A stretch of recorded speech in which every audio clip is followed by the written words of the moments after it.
You seem to still be up there somewhere. Maybe I am. There are flying saucers. Supposing they're Martians or something in there.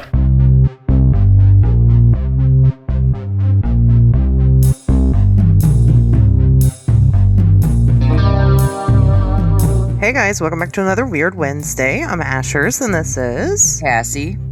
Cassie, how was your weekend? Exhausting. Yeah. Yeah, I'm still on the search for a vehicle. That's seems like it's gonna be impossible to find a vehicle that isn't gonna be like 10 years of payments because it's like $50,000 freaking dollars. I just want something to drive, and I drive so far for my kids and stuff. I just want to be safe and not have to worry that when we broke down 2 hours away from home. But then I also need something big enough to fit all the stuff for the shows in, which that's the part that's killing me. And then Brandon's you got a big setup, so I mean, yeah, you need but some space. space. I had a terrain, and like I fit it all perfectly in my terrain. Like, I just want another terrain that doesn't suck ass. Yeah, it's tough. But if you're in what, northeastern Ohio? You're not that far. You're north. You're just eastern, right? I'm kind of in the middle. Southeastern. Like I can get central. Both. I can get central and northeast like news channels. Well, if you're in the central or northeast area of Ohio and you have a vehicle that Cassie may be interested in, definitely reach out to us on the Facebook page or whatever. Yeah, for sure. I'll definitely take a serious look at it. Because, I mean, it's been 3 weeks. Brandon's foot's still broken, but like I don't know how much longer I can like live off of just driving his car before he's actually going to be able to drive it. When he's got a big old truck, you don't need a big old truck. No, it's too much gas. I mean, I love driving it, and it would definitely haul all my shit. But that, like, put in what was it, like 173 today to fill it up? Whew. Yeah, I can't do that shit. Yeah. Yeah, and I don't want a V8. If it's a V8, don't even send it that way because I can't afford the gas in that. For sure. We'll send out the good vibes to Cassie and hope that she finds herself a good vehicle soon. Yeah. It's gonna be a good time. Like yesterday, all day yesterday, from 9:00 in the morning until 4:30 in the afternoon. I have a big show coming up this weekend, Saturday, at the Medina County Fairgrounds. It's halfway to Halloween flea market from 10 to 4. Come see me because this show is freaking amazing. Like, if you want vintage Halloween or just like the most crazy, creepy, like DIY from professional, like Halloween stuff you can possibly think of, get there and be in line because the line is so freaking long to get in at 10 o'clock. It's crazy. But anyways, I did my mock setups, and usually I just have a booth of my artwork and stuff, and I throw it together when I get there since I've done it so many times now. But this year I have 2 booths, one for my art, and the second one is for all the Halloween decorations I've hoarded and came across last year that I bought. So I did mock setups all day yesterday. And let me tell you, like, Brandon's foot's broke, so this was all on me, carrying all this huge stuff from inside the house to outside, doing one mock setup for the decorations, tearing it all down, putting it in boxes, pricing it, and then going back in, grabbing all my stuff and setting it up and pricing it and putting it in the boxes. And yeah, this is going to be like definitely a 2-truck haul for me. I don't know who I'm going to get to volunteer to take the second truck with me since he can't drive. But it's going to be freaking amazing. So if you want to come out and donate to my car fund, please buy some of my stuff. That'd be great. Yeah, you got lots of great stuff. Yeah, I worked my ass off on this because we couldn't do anything because he can't walk. So I've just been sitting here drawing. So many cool things were happening like the last 2 weekends. Like, what was it? The Ohio's Honor Convention at the Mansfield Reformatory was 2 weeks ago. And this week was Parapsychon at the Reformatory, and then there was an Oddmall at the Stark County Fairgrounds, and I couldn't do any of them because he can't walk, and I can go by myself, but I like spending money on weird stuff, and I can't do it right now because I need a vehicle. And our daughter just moved up the date of her wedding, which was supposed to be in June next year, to November of this year. So we're kind of freaking out a little bit. Tell her she don't need to rush it. They'll be together the rest of their lives. But okay, so they're like very conservative and like old school. Oh. And they will not move in together unless they are married. Well, they just bought a house and they close on it on the 29th, so they want to move in together. They want to fuck, is what you're saying. I don't even know if they want to do that. Like she's the most like conservative person I've ever met before. Your child? Yeah, but it's not like blood my child. It's Brandon's child. Okay, still Brandon's child. Yeah, a lot of people don't know Brandon, but yeah. Yeah. I mean, all right. I guess so. I understand. Which is good for them. I mean, it's not obviously what I believe in, but they're being. You sure? I'm just kidding. Yeah, I'm sure. Yeah, no. I mean, they're doing. You know what? They're doing good. It could be worse. Right. So. No, like she's the kid like you don't ever have to worry about. Like she's never gonna be in trouble ever. Yeah, and that's good. Yeah. That's a good thing. The other three that are like, oh, Jesus, they call, and you're like, what happened? Oh, yeah. You'll be taking care of them the rest of your life. Yeah. So. Me too. I mean, overall, I did watch the movie for, that we're going to do on the Patreon, though. I did watch that. Oh, yeah. Exciting. Yeah. I haven't, I've seen it before, Right. but I'm going to rewatch it again, but I haven't watched it yet, but it's just okay. We're not gonna spoil anything. Don't say anything. Okay. Did you like it? Yes or no? Yes. Okay. All right. That's enough. That's enough. So, what Cassie is referring to there, we've announced, and we did it before. We're gonna have a new movie series over on the Patreon where we talk about mostly horror movies once a month. We have our movie picked out this month. We're recording it this week, so it is coming before the end of the month. Definitely jump all over that, and our monthly meetups coming too. Yeah, so it sure is. You guys don't want to miss out on that. The last Thursday of the month, we meet up over on Zoom. You can talk to us and interact with us, or just sit back and listen to us talk to each other because we're so good at doing that for real. Oh yeah, it just comes natural. So we're happy to do that for about a good 45 minutes to an hour with you guys. Once a month. You guys get like an hour and a half to do 2-hour podcasts every week, but we're on this computer for a good 3 to 4 hours. Forever. Yeah, forever. Bullshitting. And so we're good at it. But yeah, check that out. Patreon.com/Wednesdays Talk. And then I'm sure, are you doing an art giveaway this month? Yeah. Okay. Actually, we're going to do 2 because I have last month's too. Oh. Where did the time go? You're probably right. So we didn't have a meetup last month for some reason. Wow, 2 art giveaways. Well, that works because we got yet another new Patreon this week. Shout out to our new Patreon, Evan. Thanks so much for your support and devotion, and you're my favorite person in the whole wide world. Yeah, so hot right now. The hottest ever. It is the hot, cool thing to join us over there. So definitely don't miss out. Well, getting into my weekend. This is more about what I did during the week. Go for it. When you're an adult, weekends don't really mean shit. I know, right?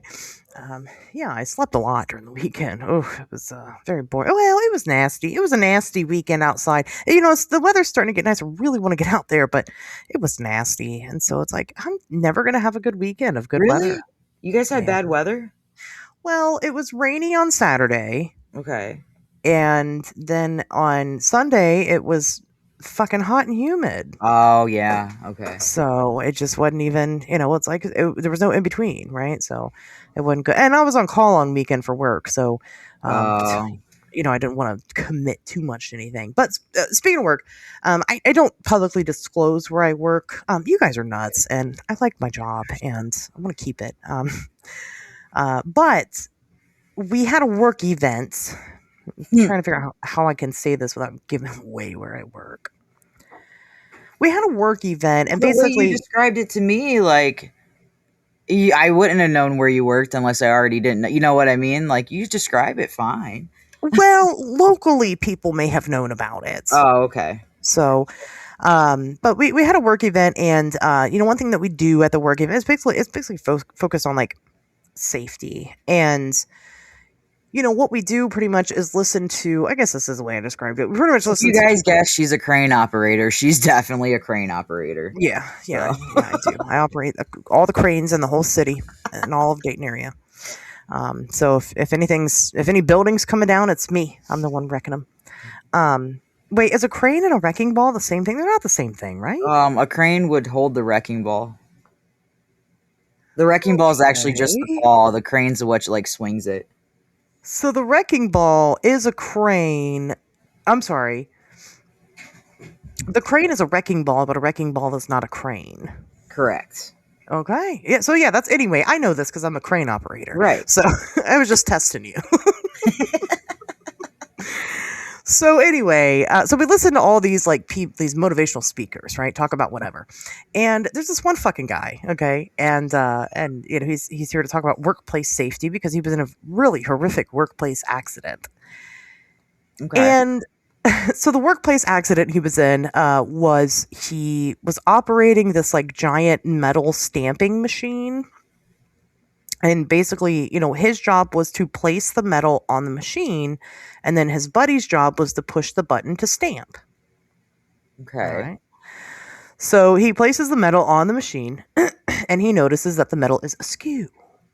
And he couldn't have that, so he went to go fix the metal piece, and his friend did not notice that he noticed that it was askew and that he was fixing it, and stamped right down on his hands. Oh, man.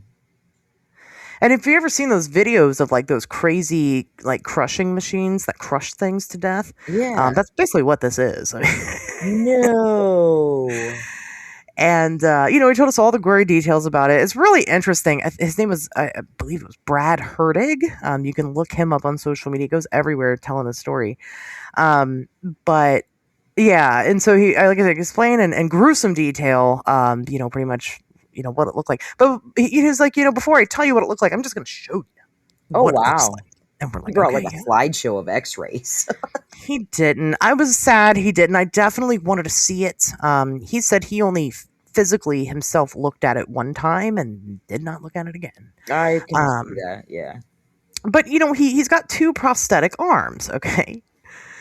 So his right arm that he has is like a full prosthetic hand. Okay. And then the left arm that he has is the hook. Oh. The prosthetic hook. And he was just explaining to us that he's got a hook for each hand and an arm for each hand. He's got both kinds or whatever. Okay. And, and he explained like how this works. So he's like opening and closing them and things like that. And he's like, kind of explaining it. Did you know that they're operated by magic? Really? Well, I mean, because he's sitting there opening and closing his fake hand. Like, how do you do that? Have you ever thought, like, how does that work? How do you make it work? Huh. Right. So it's not like a pulley system or anything. It's not like he's got a strap attached to his mouth that he pulls to make it open and close, So, but he explains to us how it works. And, basically inside of them, there are sensors that, hook up to like the skin and muscle. And it is just the same way that you or I can open and close our hands, which I know everybody is doing right now, right? Open and close your hands. You don't even think about it. It's just kind of automatic, but it's electrical impulses that go through, your brain that tells your body to make that happen. So the sensors inside of these prosthetics, can sense that. Okay. And it's fucking crazy. I don't know. I think that's fucking crazy. It is. He could like basically tell people that he's telekinetic and it wouldn't be a lie. Right. Because he's controlling a piece Right. of plastic on the end of this, and that I don't know. Like, I guess maybe it's not that exciting, but I found it real cool. Well, it is when you think about it like that. Like, dang. Right. Because I'm like, well, because if you have like prosthetic feet, Mhm. you don't really have to do anything. You just stand on them, right? You learn how to walk on them or whatever. You got to learn how to, and he had to learn how to use this. Also, it's not like he just put it on and it worked. But yeah, I mean, it's really wild the way. I mean, it's just, oh my God. And I think there's even prosthetics that are even more advanced than that. They just cost a lot of money. Oh, And, yeah, I mean, for sure. like his hand, he can only open and close the hand. He can't like move the fingers and stuff. But there are ones that can pretty much robotic hands. It's nuts. It's crazy the time that we live in for medical advances. And anyway, so I thought that was really cool. And I thought you guys shoulda might asked him if he's ever like took advantage of that for Halloween and been like the guy from I Know What You Did Last Summer. He told us some really hilarious stories. He told us one about, because I guess because they do run on electricity, they have to charge Oh, okay. the prosthetics. I And he didn't- was telling us like a story about how like he was driving one time and he forgot to charge his hand or whatever, and Oh shit. so it died and he was stuck to the steering wheel Oh no. of the car. Now he could just take it off and Right.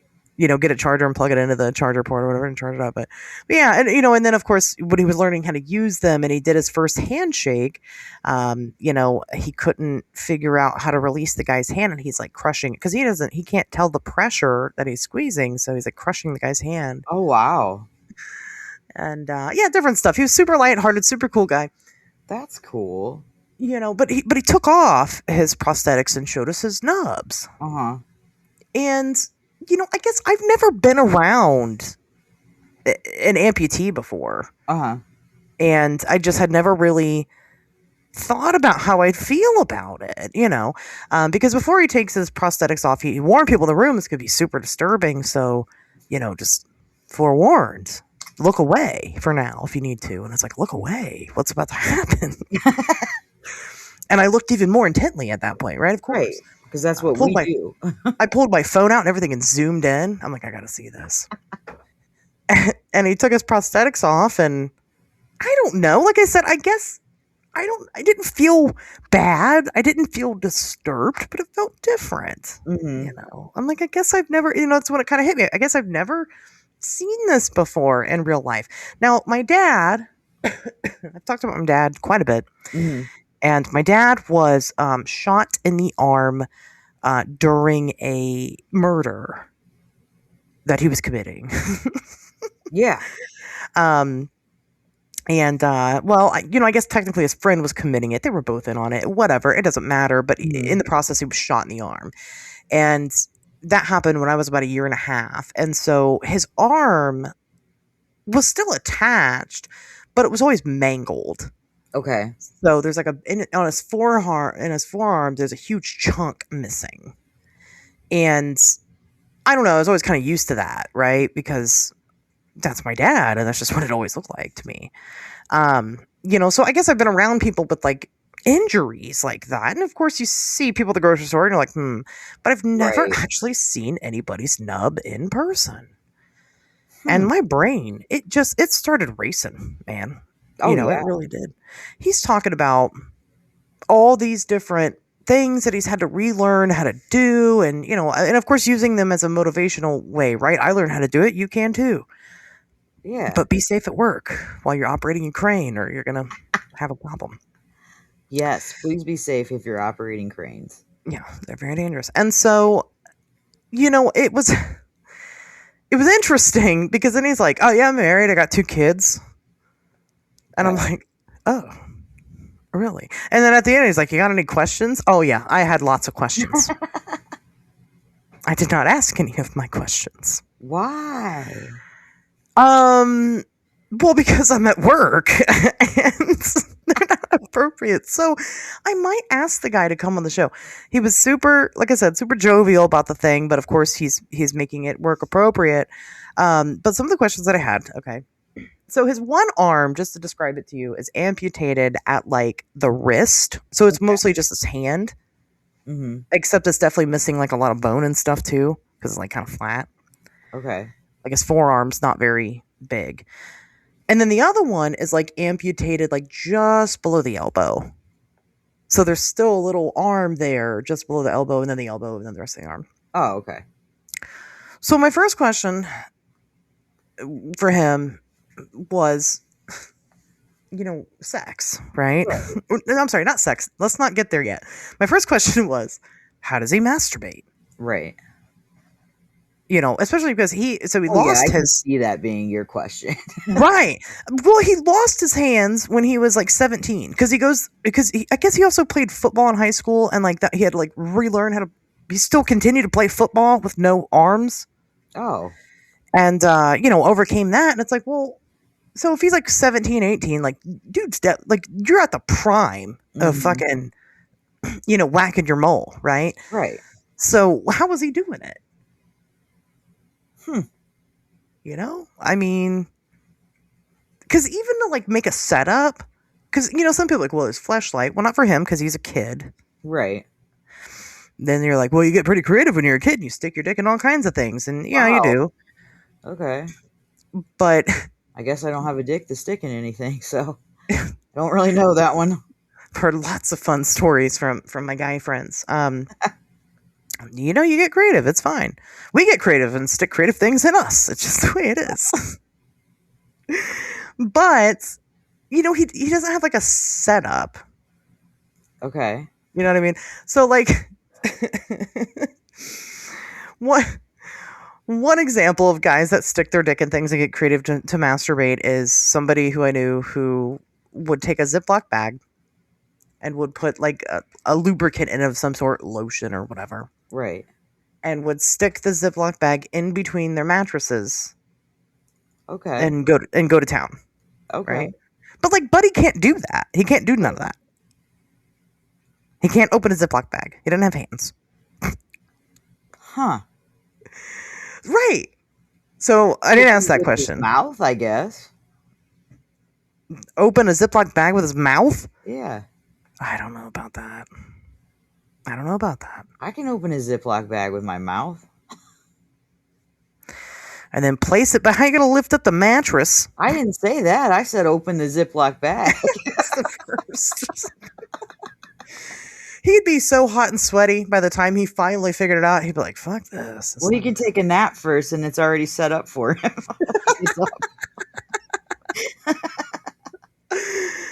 I don't know. But that's what I thought. And I'm like, man, I really wanted, he's had to have figured this out, right? Right. That's the great accomplishment story that I want to hear. I don't give a fuck about how you continue to play football. Tell us how you masturbated. And then, like I said, he's like, I'm married. I got 2 kids. I'm like, 2 kids, so then I like think about it and I'm like, well, foreplay is not completely out of the question with your woman, but there's a lot that you can't do. Yeah. Well, like, you start, you're making out and then, you're touching on each other. Well, not him, right? Because he didn't. Yeah. So then I'm like, what she prefers? Does she prefer the hand or the hook? Ooh, we need to get like him and his wife on the show. That's what I'm saying. There's so many questions, and then it went a little deeper than that, figuratively and literally. Because then I'm like, well, when he takes the prosthetics off, does he ever like use? Because the one arm is like kind of thin. Okay. Like it's not that thick, so I mean, he could use it for things. Okay. And so I'm like, do they do that? Have they ever tried it? Like fisting, but not. Instead, it's arming, but not as traumatic as fisting. It's nubbing. Nothing. So anyway, let me know if this is a topic that you guys would be interested in. Would you like if we because I'm sure I could either talk to him directly or find another double amputee on the internet that would be willing to come on and answer these questions. Right.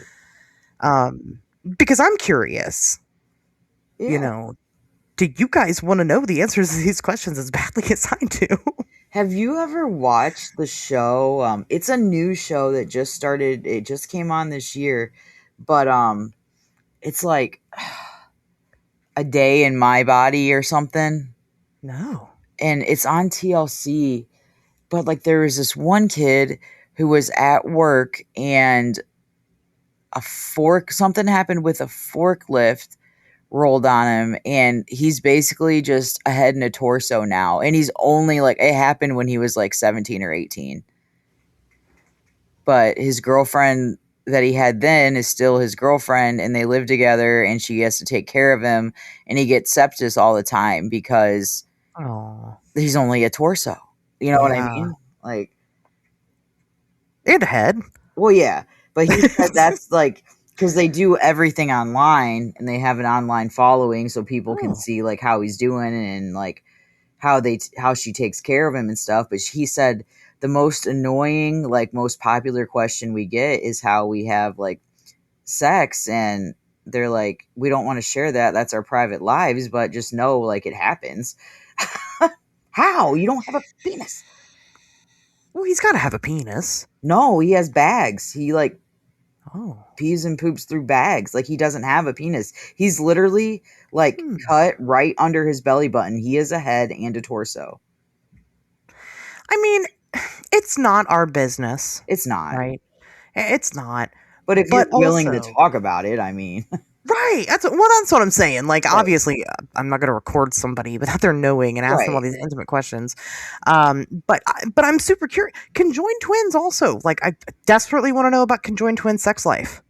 So there was the one set of conjoined twins recently, and the one just got married, and they were literally like two heads, but they shared the rest of it. Like they had just two arms, two legs, like just two heads. Like that was it. So they said that when her sister has sex with her husband, they have to know like beforehand, so they're like mentally prepared. She wears headphones, puts like a blindfold on, like a sleeping mask, and just tries to take herself away from that space because like they share the same vagina. Right. I mean, how do you right. Do they I mean, when one orgasms, does the other one feel it? How do you just casually sit there and listen to your headphones while you're, right? Because it's one, like, I've had sex in rooms with friends before, or they've had sex in the same room, and I'm just like, whatever, go ahead, have fun, And I'm busy myself or whatever. Right. But that's not the same. My vagina. You're not feeling. Right. It's different.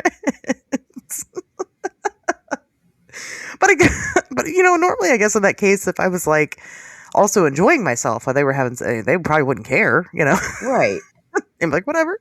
But like, it's not like they have a choice either, unless they're just going to be. I guess they're like technically never lonely because they're conjoined all the time. But like, they just don't ever want to find a husband and feel loved. I mean, there's not really a choice. You just got to take it for the team, man. And not everybody has sex. Like that's valid too. You don't, there's people that don't enjoy it. They don't like it for whatever reason. It doesn't matter what the reason is, but like this man obviously does. He has two kids. Right. Well, my question would be with the conjoined twins, like what happens when they're both married? Do the husbands take turns? Right. Yeah. They like high five, like tap each other in and out. Like one gets the front door, one gets the back door. Like, I don't. Maybe. Kind of wish I was a conjoined twin now. Jeez. Everybody's getting more action than me, even the amputee guy. Right. Good for him. But no, I have these questions. I want the answers to them.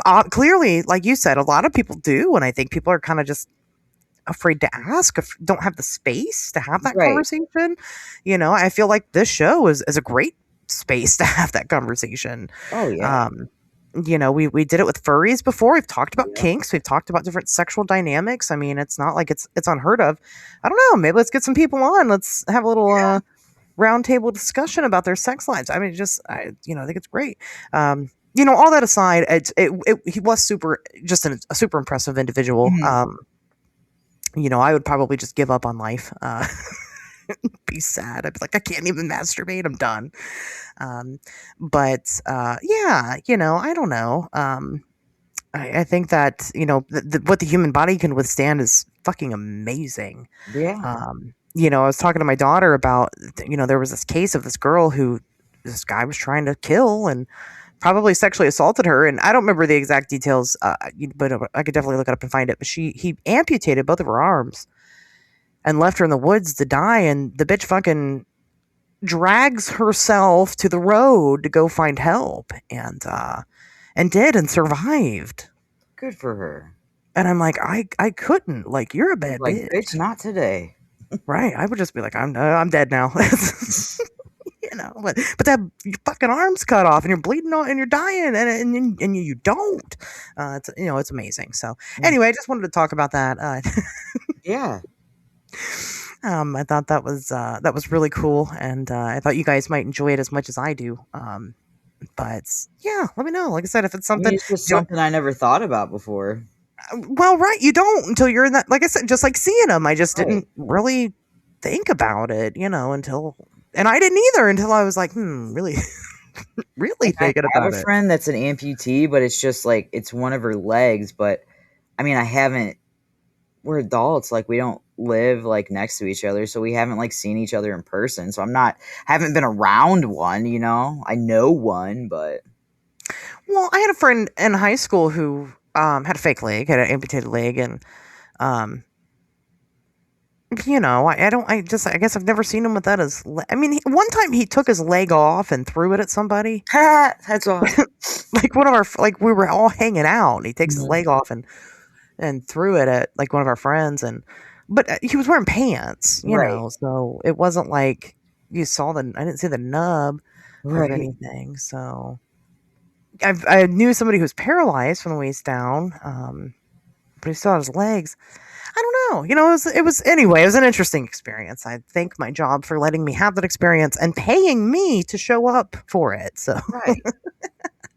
I don't hate that, but yeah, that was my weekend. And that pretty much cuts into my own personal news time. I don't really have any news. I was hoping to have some DeForvid updates on that case, but I was kicked out of their Facebook group and I don't know why. Jesus. I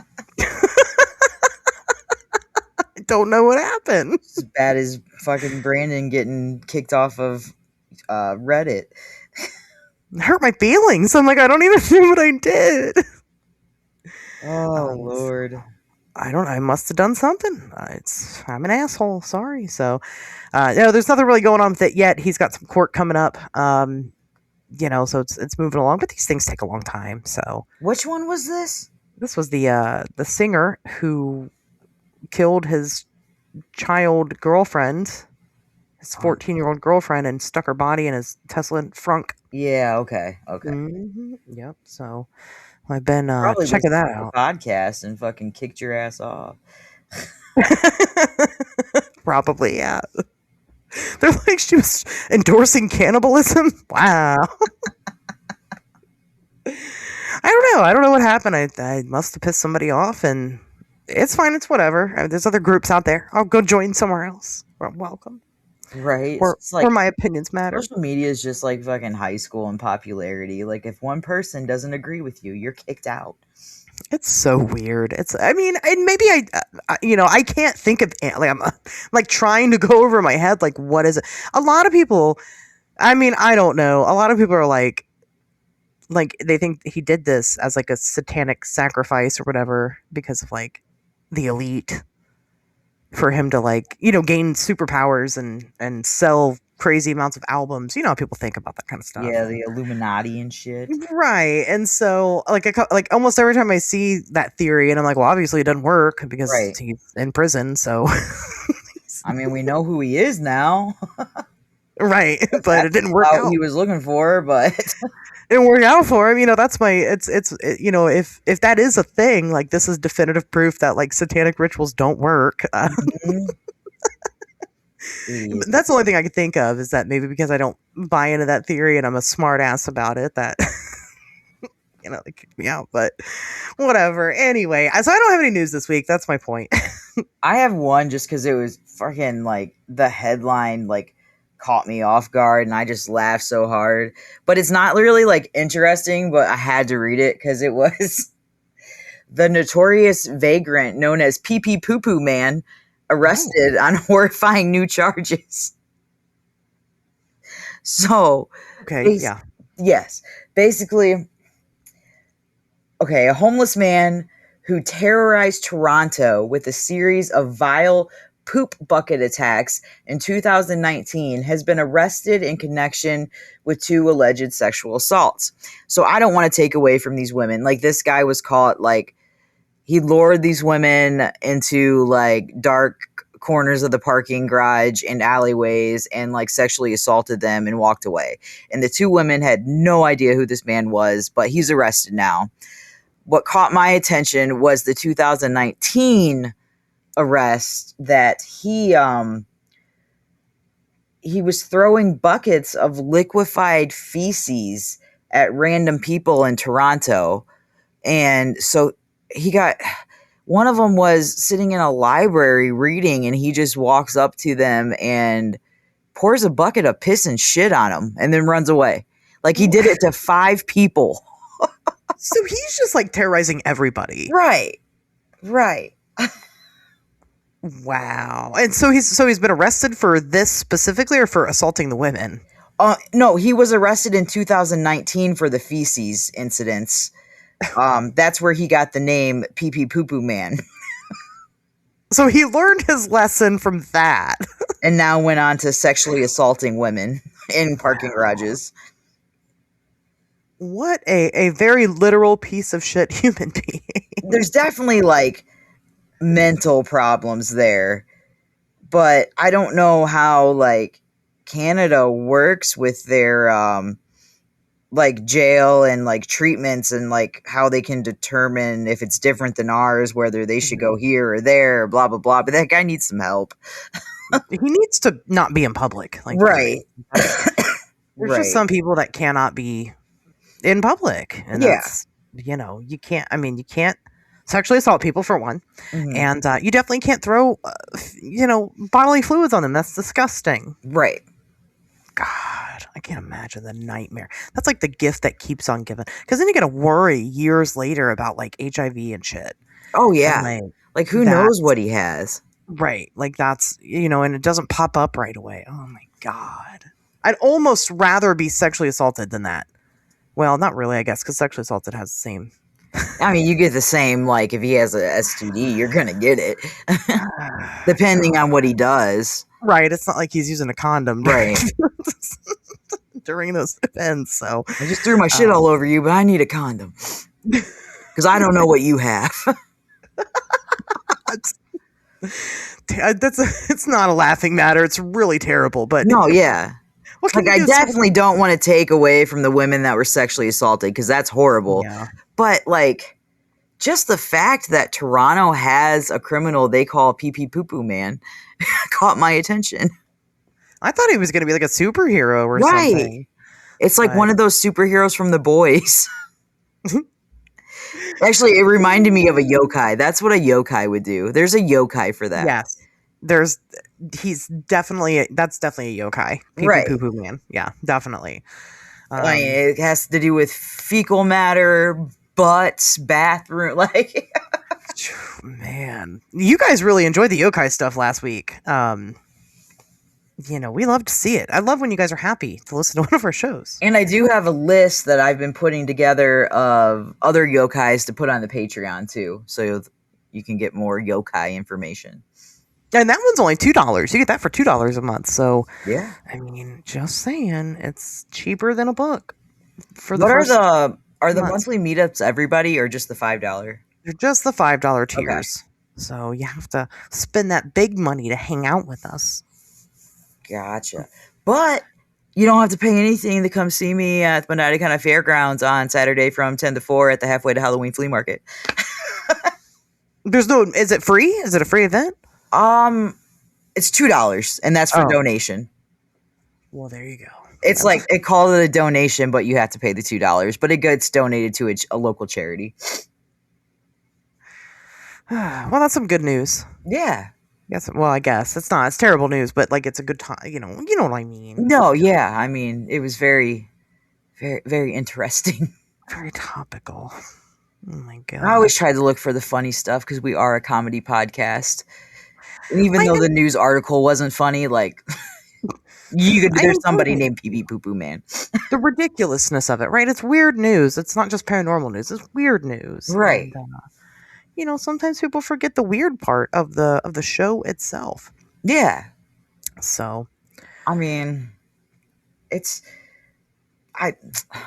news can be horrifying and depressing, and I try to look for the stuff that's not like nobody died. You know what I mean? Like this isn't like the end of like someone's life.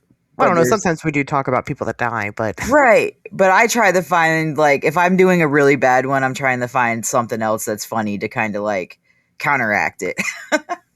I'll just say it, whatever it is, as long as it's not politics, it's a breath of fresh air.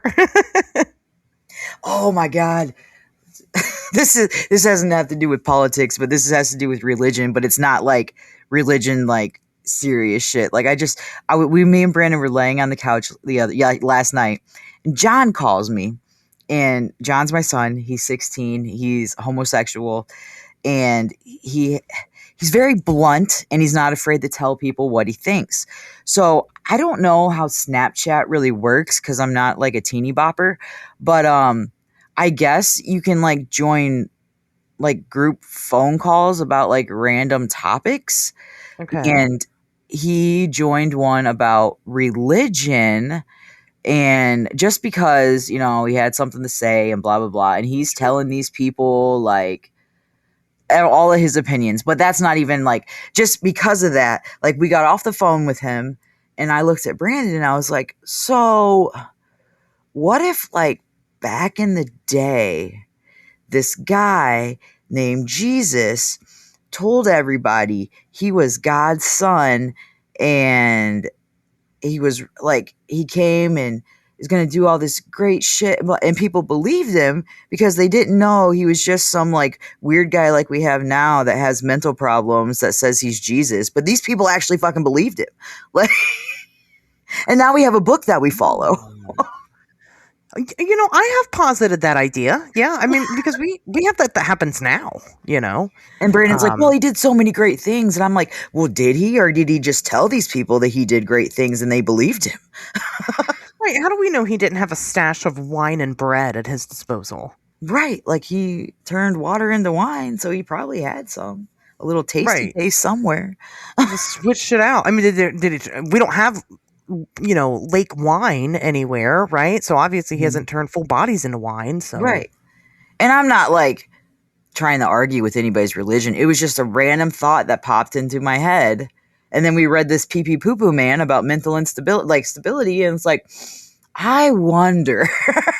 Well, I mean, yeah, like I said, we have people that do that now. I mean, there's still active cults all around the world. But it was just like earlier that day, I was watching a Snapchat video on like famous stars that like now live on the streets. You know how Snapchat has all those weird like videos you can watch? Oh, yeah. But one of them was like Delonte West, an ex-Cavs player who lives on the street and has like needs like mental help. And he was getting arrested and he was on the cement and they were putting handcuffs on him. And he was telling the cops that he was Jesus and they obviously need help because... And that just like got me thinking, like, what if this dude was legit, like, just a crazy man? Well, and then on the flip side of that, like, if Jesus came back now, like, not everybody would be like, oh my gosh, Jesus. Oh, like, absolutely not. We would put him in a mental institution. Right. We'd be like, that's not Jesus. Right. That's what I'm saying. Like, people back then didn't know any better, so they were just like, oh, wow. That probably is him. Well, his name probably was Jesus, but the Son of God, that was a big thing. I would like to maybe sometime cover religious topics at one point on the show. We've touched on them a little bit before, like we did Noah's Ark way back in the day. Right. Because we talked about the Nephilim and stuff, because that's a big one in cryptozoology. But yeah, some of these topics are very interesting. I have so many questions about Jesus's resurrection that just nobody talks about.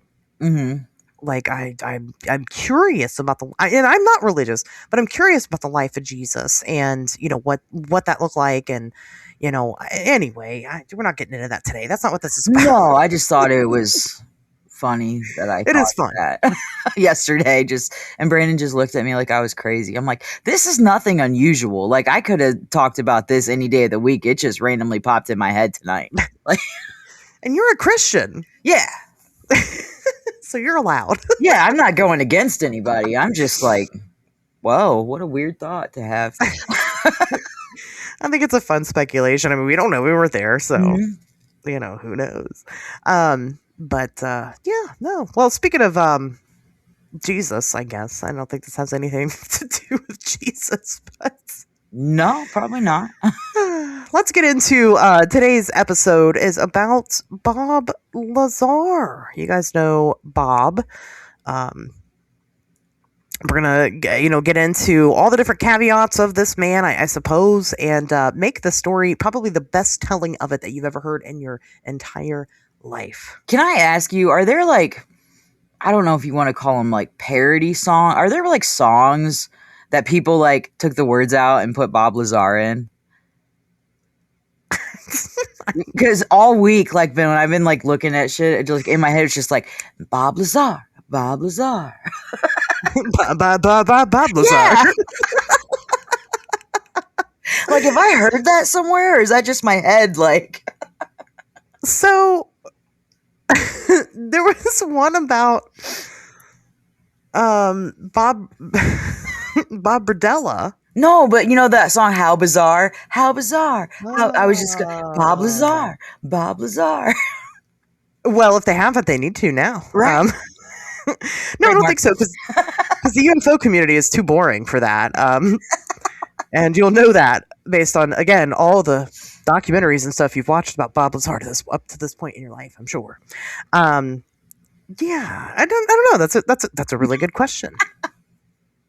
Do we have any music people? We have some. Will, I'm talking to you directly. You make music. Make us a Bob Lazar song. That's your job. That's right now, while we're not doing events and stuff, that's your job right now, is to make us a Bob Lazar song. God damn it. Will works for Asher's. He just isn't full time. No, he's just on call 24/7. No, Will is great people. He does make music. I'll link it in the description. Really good music, really interesting music. So yeah, he'll hook us up. But that means you got to do vocals, William. So let's go. Just saying, right? We've talked about Bob Lazar before on the show. Not in great detail. There's lore to it, but there's not as much to it, I think, as people think that there is. Which we'll kind of go over, obviously, this episode. But we covered Bob Lazar mostly and in general way back in the day, back when Pato was on the show, and we did an episode on Area 51. That makes sense. Yeah. And and it was just obviously thrown in there because, again, it's part of that lore. So we just kind of touched on it for a bit, but we've never stopped and talked about it. And, especially with all the UFO stuff going on right now, I think it's time we stopped and put our little magnifying glasses right directly on Robert Lazar. Yeah. This will be a really interesting episode. I'm a little nervous about it. Why? Because I don't think I believe him. Okay. And I get in trouble when I say stuff like that. People don't like that. Everybody wants to believe Bob. People don't like it, but like I don't like some of their opinions either, but I don't go like throw poop buckets on them. Like, get over it. Everybody has their own opinion. Yeah. I would be bad at my job if I didn't look at every angle of Bob's story, and didn't look at it honestly. Of course, I want to believe Bob, who doesn't? But I just, unless new information comes out, I don't think I do, and so it'll get interesting. I once had somebody who didn't like me, who one of their things that they used against me was like how much of an idiot I am because I don't. Another controversial take, but I don't believe the Travis Walton case either. But I don't believe that one at all. I don't. Yeah, I don't. We'll talk about him one day too, and I'll explain to you guys why. I promise you, it's not just because I want to be an edgelord. Right. It's based off of my research, and I've talked to some of the people that were involved with that at the time, and there's just a lot of issue with it. I've never talked to anybody involved with the Bob Lazar situation. I'll say that up front, just because. I don't know. I don't think that it warrants anything. I think that the Travis Walton case is more believable than Bob Lazar's. Okay. And we'll get into why. But yeah, it'll be really interesting where this goes. And I was telling my daughter, I'm like, sometimes doing this podcast is depressing. Aw. Because all the things that you're always told to believe in these communities, when you start kind of pulling the thread, it all unravels, and you're like, oh no. But there's a but to that. Okay. Just because there's issues with one person's story, one person's experience, whatever the case may be, and it kind of pulls the veil away a little bit, and you see the wizard behind the curtain. It doesn't make the other stories less fascinating. It doesn't make this story less fascinating as a story, but it doesn't make the other ones any less real or plausible, just because not all of it is. And so I definitely say that all the time. We kind of deep dive these topics. I deep dive these topics as an investigator. I do white girl research. And that's okay too. But I do it as an investigator because it's important to figure out what's genuine and what's not, because the things that are genuine, we really need to put our eyes on more and get it out there and whatever. So I'm going to stop disclosing now. I told you the spoiler up front, but hear me out. Okay. Don't turn it off just because I said I don't believe the story. Listen to the whole thing first. Right. That's what we do. You listen to the story, you make your own opinion. You listen to our opinions. You don't got to believe us. We don't care. Right. Exactly. Yes. I'm not your Jesus. I'm not your decision maker, for what you believe in and what you follow. You, and maybe you have some knowledge, listener, that can change my mind. And if you do, let me know. And that's another big reason for these Patreon meetups, is for us to kind of sit and swap ideas and change our minds, because we are capable of doing that. And if you go back to the backlog of this whole podcast and listen to it, you'll find that my opinion changes on shit just about every single week. So right. As it should. There's that. But without further ado, let's get into Bob Lazar. Cool. Again, told probably the most fun way that you'll ever hear it told in your life. I can guarantee you that. So, in May of 1989, journalist George Knapp, which, if you're listening to this show, you should know who George Knapp is, would conduct a smoking gun interview with a blacked out figure going by the name of, quote, Dennis. Now, Dennis claims like such a creepy name, just Dennis. I know, it's such a fucking predator. Like, that's the name that I thought Jeffrey. Like, I thought Jeffrey Dahmer's name was Dennis, right? Because he looks like a Dennis. Okay, Dennis sorry, Rader. Dennis Rader, perfect example for the fucking BTK. Terrible Dennis, So anyway, Dennis claimed he was selected to work at a secret facility located 10 miles south of Groom Lake called S4.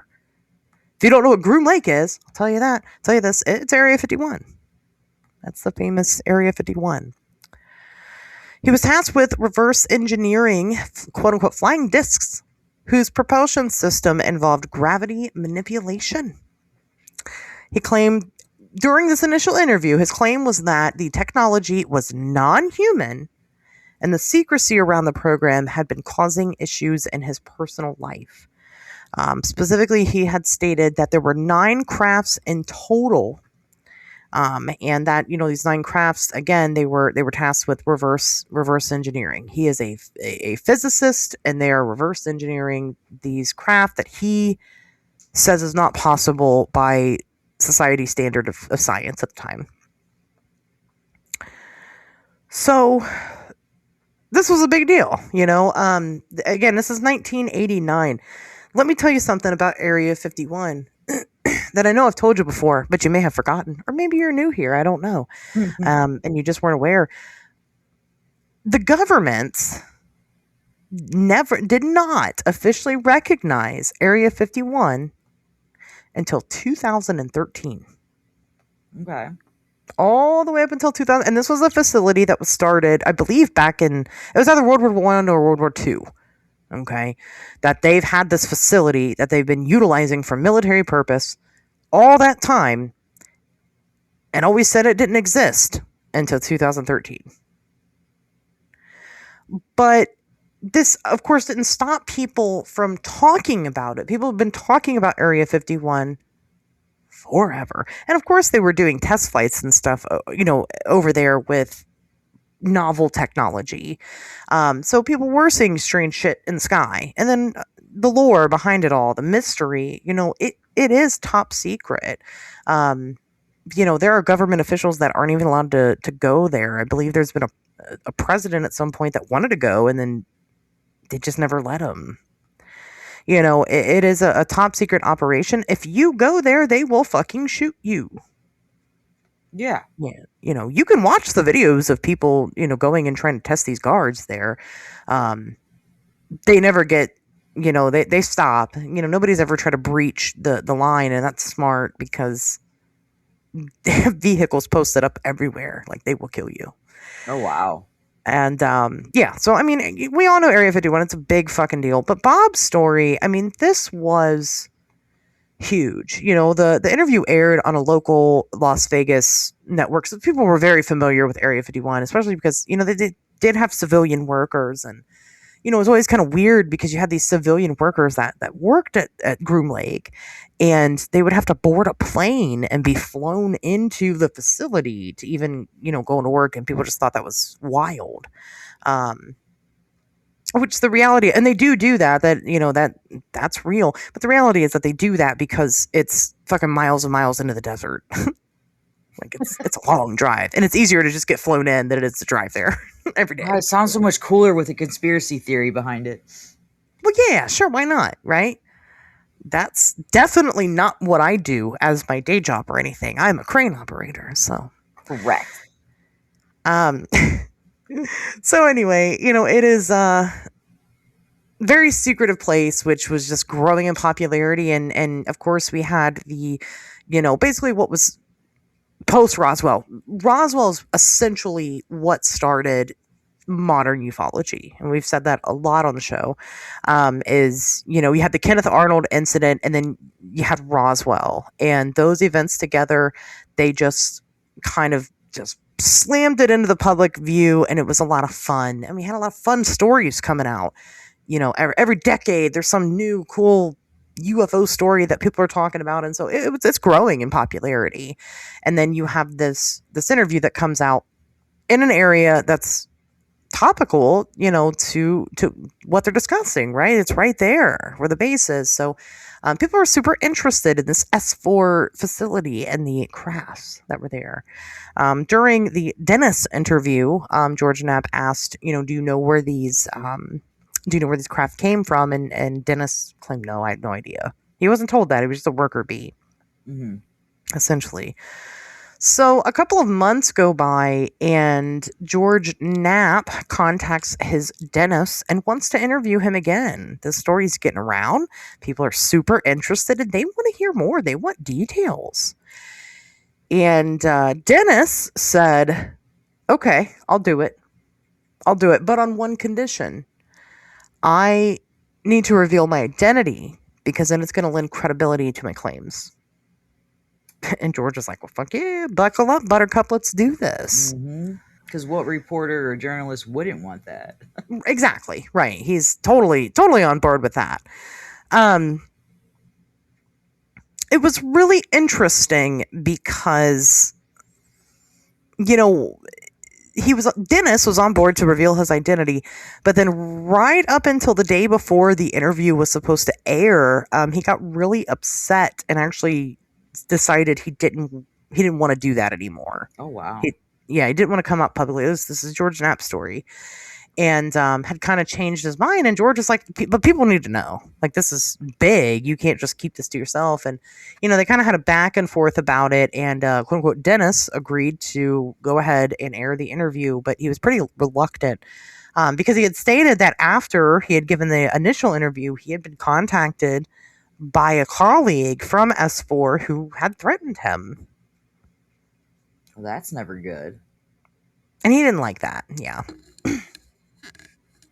So another interview comes out. This was, I think, September 1989. And we learn that Dennis, you guys aren't going to believe this, but Dennis is Bob Lazar. What? Isn't that crazy? I know. Gosh, you tricked everybody. Nobody knew. So Bob is a little bit more open, sharing a little bit more information during the second interview. He's definitely got a lot more to say. But I wanted to find out, here's why I started. Where did George Knapp and Bob Lazar, like, how did they get together? Mm-hmm. Right? Did Bob contact him? Because that's suspicious if he did. So he actually did not. He did not. It was actually George Knapp is the one that sought out Bob Lazar. Bob Lazar, was colleagues, of course, with John Lear. John Lear is another figurehead in ufology who has been known to be into some really shady shit, right? But it doesn't matter. John told George, hey, I've got this guy you might want to talk to. He worked at Area 51. And George is like, oh, who? So they kind of talked a little bit about him. Obviously, George got his name, and George went and looked up Bob in the phone book. Okay. And found him and gave him a call and was like, hey, come on the show. So it's not like Bob Lazar, jumped on this opportunity and was shopping around for somebody to talk to about his experience. He was reached out to do these interviews with. So that was important for me. And, again, I know you guys are saying, well, then what's the problem? Why don't you believe Bob? So the second interview that Bob does, he shares a little bit more information about this program. And, he goes on to say, again, his credentials. He claimed that he has a master's degree in physics from MIT. And he also has a master's degree in, I think it's engineering or electronics, something like that from Caltech. These are like two big ones. Big schools, right? These are big, prestigious schools.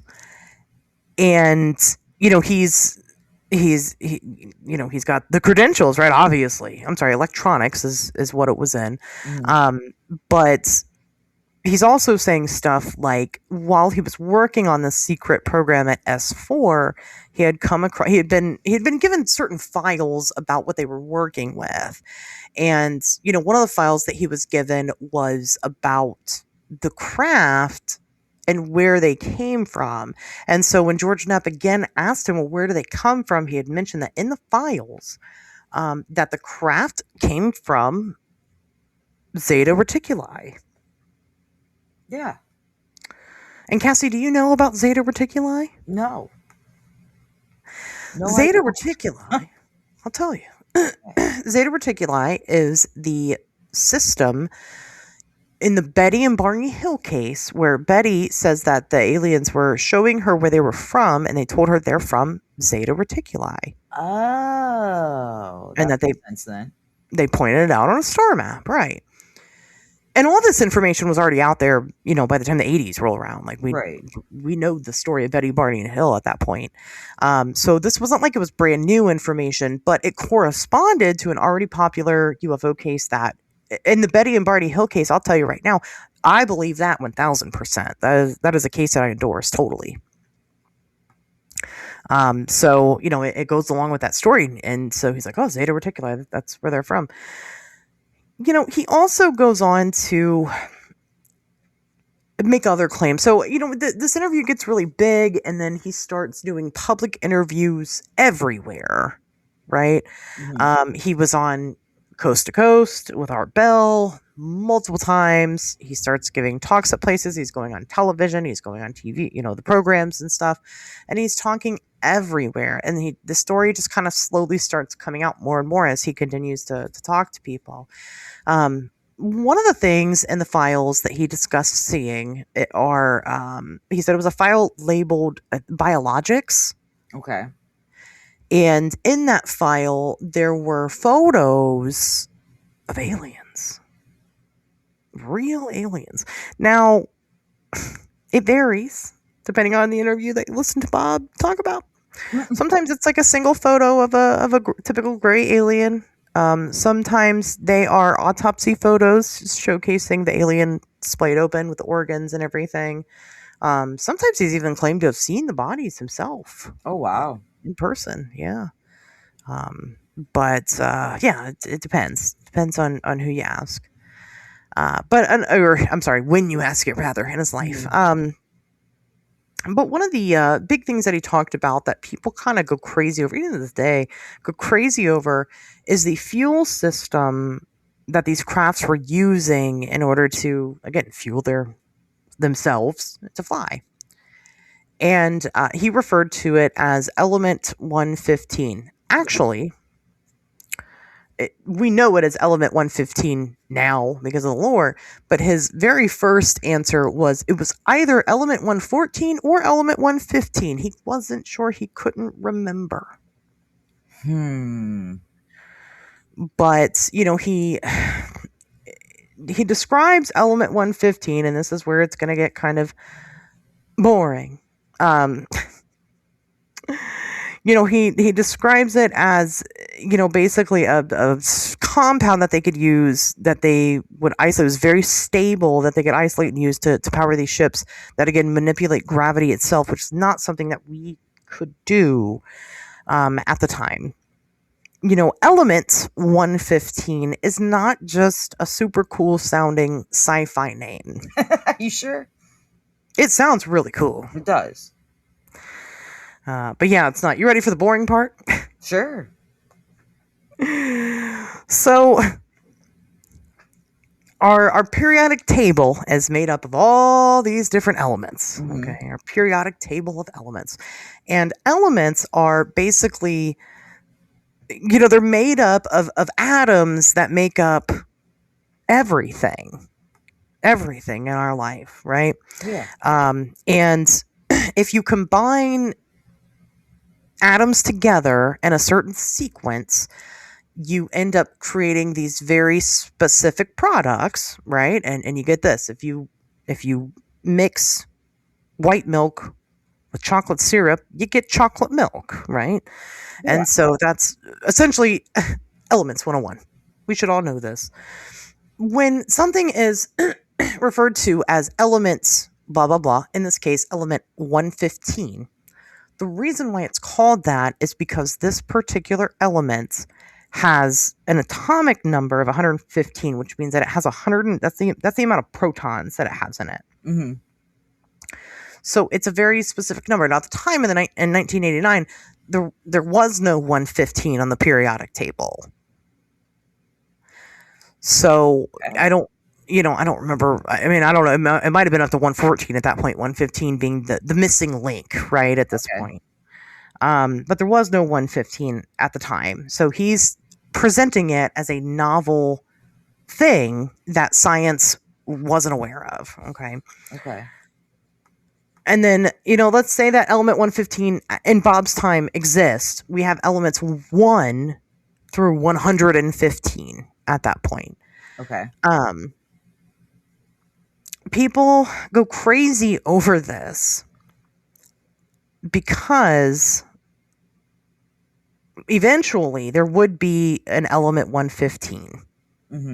Eventually scientists would synthesize an element with 115 protons, and they would actually give it a name. It's called Moscovium. And it's named after the Moscow researchers who created it, essentially. So, but it's obviously, well, what does it do? What does Moscovium? Please tell me what this does. It does absolutely fucking nothing. It doesn't mean anything. I mean, it's there. It has 115 protons, but it sucks. It's useless. We don't use it for anything. It doesn't make up anything. So it's like a kind of genetically modified element, basically, that, again, scientists created in a lab. It's not really naturally occurring anywhere. We haven't found anywhere it's naturally occurring. It doesn't mean that it's bad or that we can't create elements that are useful in the future. But it doesn't do anything. It's so unstable that as soon as they synthesize it, it pretty much implodes on itself. It can't sustain itself, and it falls apart and dies.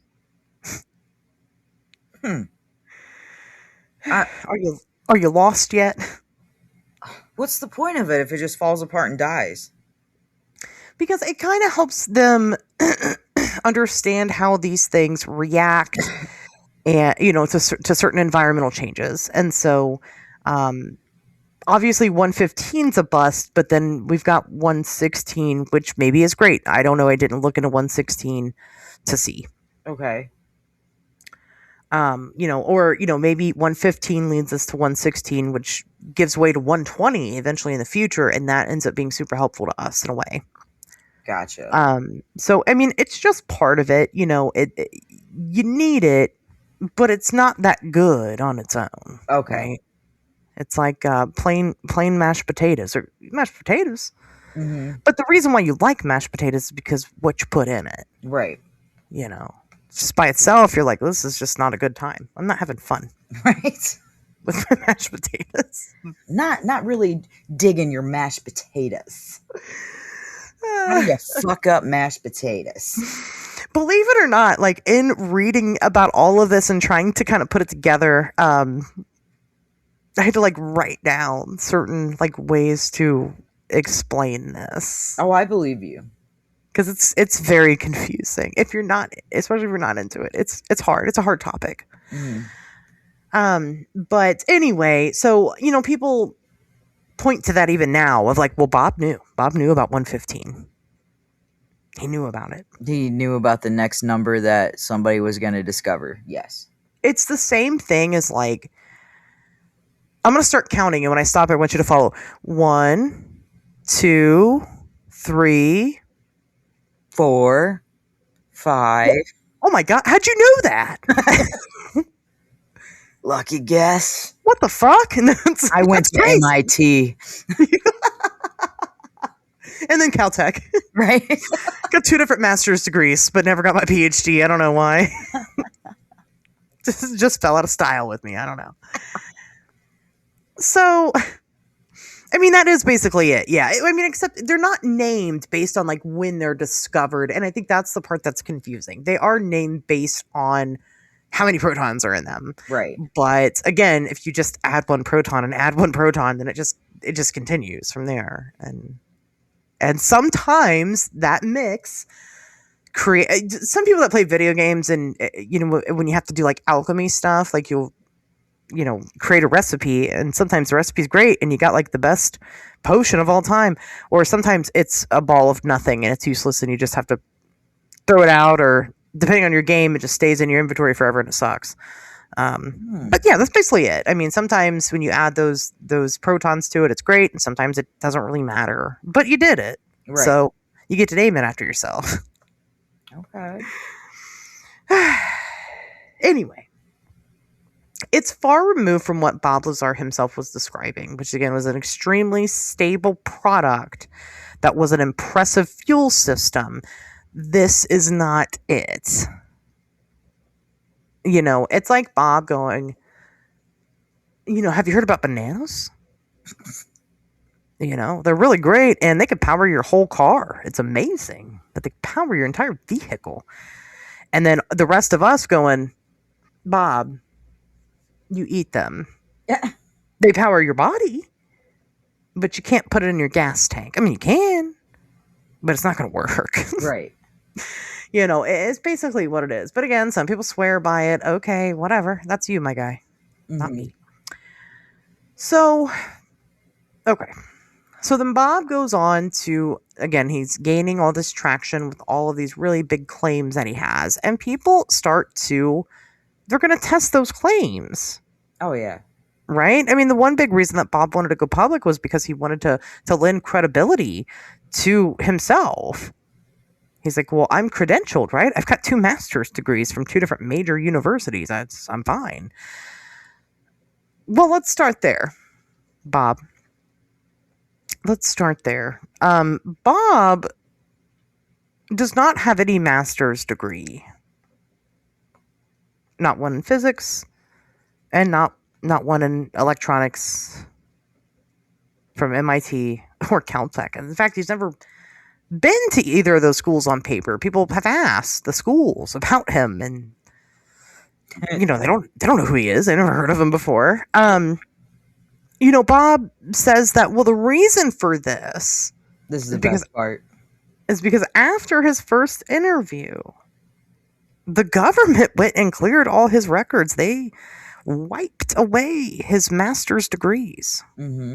To, take away credibility from him. And, there's a lot of people that are like, oh, okay, I buy it. Yeah, the government does stuff like that all the time. And that's fine. I don't trust the government, guys. Believe it or not.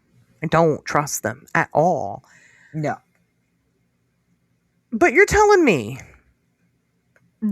so the government, okay, fine. They went to the school system and they deleted his files from the school systems. Fine.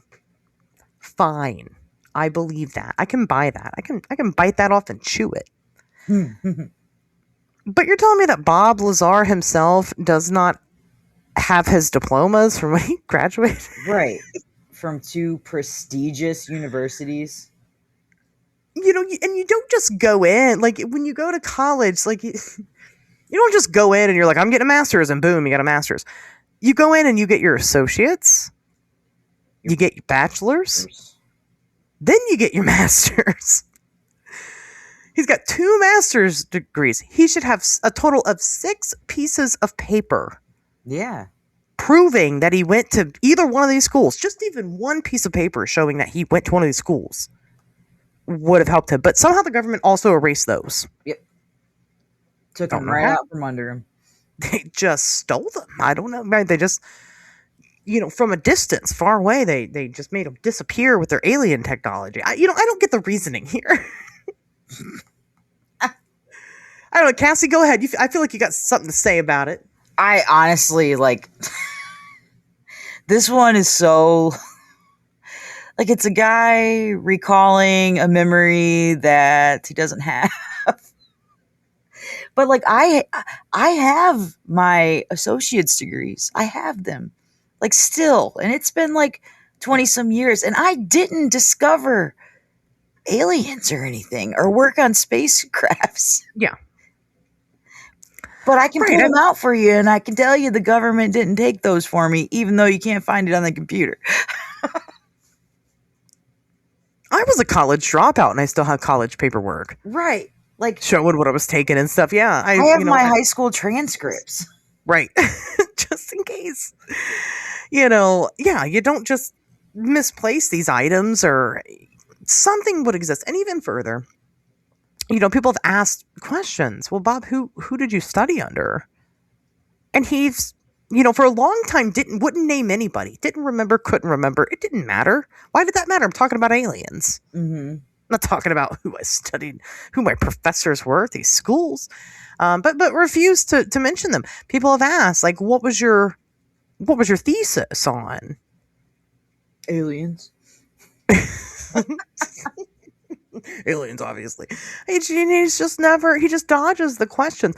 Eventually, he does name a gentleman. He does say, oh yeah, I had this. Well, he named 2, but the other one, I couldn't find him naming him, so I didn't bother with it. But he names a professor, William Duxler.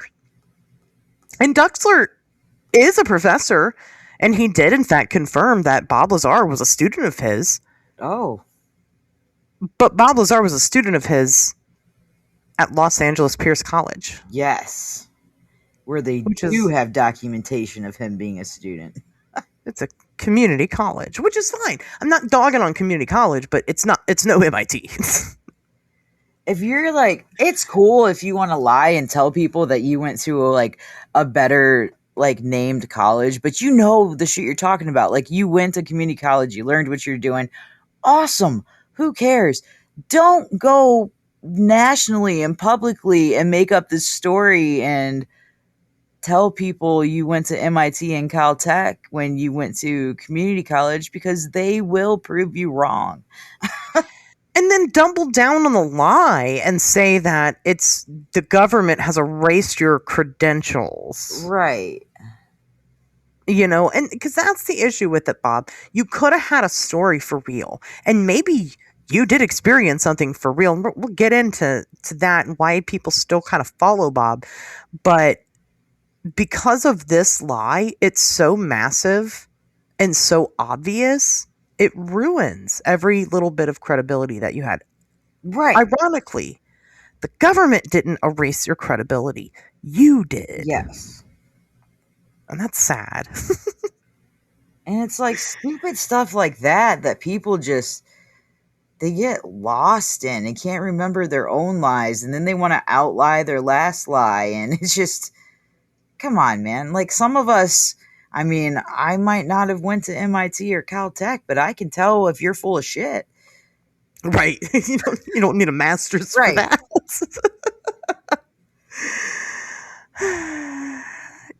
So there are other things about Bob. He does show up in an earlier 1980s article where he is listed as a physicist in the article. The article was about, this is the best part of Bob Lazar. The article was about Bob and his penchant for putting rockets onto cars. So this was like his thing. So he kind of, I guess, locally, famously stuck a rocket system onto his little Honda. Okay. And, make car go fast. So. Vroom, vroom. Let me tell you, the amount of people that stand by this and go, well, obviously he's a genius because he put a rocket on his car. Wow. Really embarrassing. Now, there's some super nerds out there. I don't know cars at all. I don't know tech like that at all. But there's some people that are like, well, the type of rocket that he put onto the car, like, only so many were ever sold of that type of rocket. None of them were Bob Lazar that bought it. So he had to have built it himself or whatever. But, like, this is not like, I mean, have y'all ever... He went by the alias of Dennis. How do you know Bob Lazar didn't fucking buy it? Well, that's true. But I'm just saying, have any of you ever been to a trailer park ever in your whole life? Right. They will mow your lawn with anything that they can put a wheel on. Listen, they're handy as fuck. Yeah. They can make some shit. It is super impressive. The shit that they come up with. They're really not dumb people. They're just, the world's not built for their certain skill set. And so, I mean, any fucking redneck can put a rocket on a Honda. Yeah. I synced it. Mm-hmm. And these are crackheads, and they do it. They pretend to be your friend, and they put the rocket on there for you. Geniuses. What's that? Crackheads are geniuses. Oh yeah, Meth fucking heads, geniuses. Physicist. Like, come on now, man. Yeah. Yeah. Well, I because would believe somebody producing meth to have a physicist license more than I would believe Bob Lazar having one. Because they'll put the rocket on your car, okay, and they'll build your trust, right? Maybe you're both building the rocket together, you and the local crackhead, right? And one day you just can't make it to work on the car that day, and you're like, hey, I'm not gonna be around. You just go ahead. You go ahead, and then you come back and they've taken your catalytic converter, right? Like, they will play the fucking long con, like. Oh fuck yeah! What else they got to do? Right, crack. Exactly. Crack and meth. And they're doing crack and meth, so they don't have to sleep. They got all the time in the world for this shit. And they got to do something with their hands. I mean, you can't, or they fucking scratch themselves to death. Mm-hmm. And of course, the government got rid of all their credentials because they're fucking paranoid as shit. Peaky Blinder in it. And I'm not even, some people are going to be like, you shouldn't make fun of drug addicts or whatever. Listen, I'm not. Like, this is legit how it is. I've been sober for 10 years off of street drugs. I can say whatever the fuck I want. Because that's how it is. Yeah. That's the crazy, like, that's legit. That's how it is, y'all. So, again, he gets placed in this article and they're like, oh, okay, he's a physicist. But he's not. The journalist that wrote the article admitted that he did not fact check that at all. I don't know if that was a claim that Bob himself had made or what the case was, but that it's not valid. There's nothing that proves that Bob Lazar is a physicist. Nothing. Actual physicists have definitely analyzed interviews that Bob Lazar has done. Okay, well that makes me feel better. Yeah. Well, of course, they've just listened to him talk, and just the way that he talks about this stuff, it's not scientific at all. And it's, when I say that, it's not like how entertaining scientists like Bill Nye or Neil deGrasse Tyson, they have a way of talking to people about these big topics, right? Where you, the common person, can understand it. It's not even that. It's that Bob Lazar gets in a room with people. They want to hear the boring, nerdy details of like Element 115. Mm-hmm. They want to hear the boring, nerdy details of reverse engineering these UFOs. And Bob can't answer those questions. But to somebody who doesn't know engineering or doesn't know physics or doesn't know how it works, he is an amazing bullshit artist. And he can make it sound really good. But when you have, again, an actual physicist that listens to it, it doesn't make any sense what he's saying. Mm-hmm. So it's like somebody claiming to speak a language that you don't speak, right? You don't know German. So if somebody comes up to you and says, hey, I'm going to talk German, and starts talking gibberish to you, as long as it sounds German, you're going to assume that it's right because you don't know that it's wrong. Right. And that's what Bob Lazar does. I could go over individual examples of this, but let me tell you, I'm not going to. It gets real boring. Yeah. It does. I don't know if I could handle that. Physics can be so super exciting and fun, but it can be so goddamn boring. It's exciting when the fun parts are explained to you, but it's a lot of math, and like that's another thing. Like Bob's never come up with any equations that make any of this make sense. Even though he's supposed to be the guy reverse engineering this technology, he can't explain how they did it. Right. If you're reverse engineering anything, there needs to be an equation somewhere. You have to be able to show your work. Like on that's the what like physics is. There's equations fucking everywhere. It's all math, right? It's all math, and he can't explain any of it. And it's like, okay, so, but again, to people that don't know and that want to believe in aliens, it sounds good to them. And it's okay. It's all right. I don't understand. Like, why do you have to follow somebody to believe in something? Why can't you just believe it? Or not believe it? Like, God, say that louder. Why do you have to come out there with false information and you have to decide to believe him to be able to believe in what you want to believe in? Exactly. Yes. You don't have to believe in Bob to believe in aliens. or that the government's hiding aliens or whatever. There's other stuff. There's other cool stories that do potentially have credibility compared to Bob starts off a liar right out the gate. Mm-hmm. So, again, Bob does have some type of history. Just because Bob is not degreed, just because he doesn't have these master's degrees, he's not unintelligent. Okay.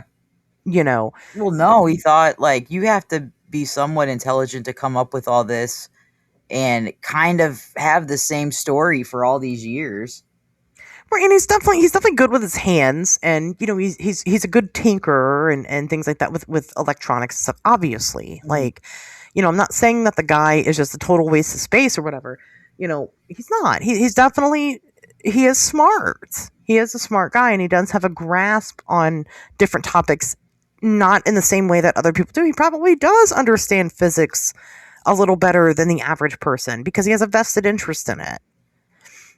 And he's probably on the spectrum somewhere. And I'm not saying that to be rude, just like when you happen to be on the spectrum, typically you kind of become obsessed with the topic and you, I mean, my God, you almost become better than the people with the master's degrees. Oh, yeah. You know, because you're just, that's what you consume all the time, you know. So Bob definitely has an interest in these topics, and you know, he's definitely getting it, you know, but without the proper training, he's not getting it enough to be able to be a literal professional at it, because he's not a professional at it, and he's not expected to be. So I mean, you know, that basically once you kind of throw that into the mix, along with the fact that over the years, Bob's story has changed and grown and morphed. You know, for instance, his very first claim was that he had no clue where these 9 flying, you know, discs came from. Right. Then they came from Zeta Reticuli, which again is from known UFO lore. It's not like he pulled that out of his ass. People that are into these topics know what that means. And then eventually, you know, nowadays, I think he's saying that they were recovered in an archaeological dig. Cool. In the ocean. So they came from here. Yeah. But he's also saying that some of them have been gifted to us by the aliens. So, I mean, it's just, it changes. It changes depending on who he's talking to, what the lore, it changes with the lore. And, you know, that's a problem. You know, that's not good. So, but let's talk about some of the other things that are green flags with Bob Lazar that I found, you know, I can't dispute them. Those are accurate. Okay. One of the biggest green flags is that he had taken a group of people, including John Lear, out to Area 51, or at least had gotten close to Area 51, because he knew the timing of when they were test flying these craft, and he could show them that they were doing that. So they go out there with cameras and successfully capture something on video that looks pretty unidentified to me. Oh, that's cool. They do catch these test flights. So how did Bob know that they were going to be testing these flights at that time? You know, he had to have had some type of insight. Again, we just told you guys earlier how locked down Area 51 is. It's not a simple place to be able to get to or know about. But Bob knew that, and he was right. You know, another green flag that was interesting, you know, at the time, a lot of people, when it came to UFO research, you know, knew that it was the Air Force that was the one that was kind of the leader into, you know, UFO research. And we kind of learned that a lot in Project Blue Book, right? Knowing that was all, you know, the base for that was taking place at Wright-Patterson Air Force Base. You know, obviously it was the Air Force that was involved. But Bob had said that he was employed not by the U.S. Air Force, but by the U.S. Navy.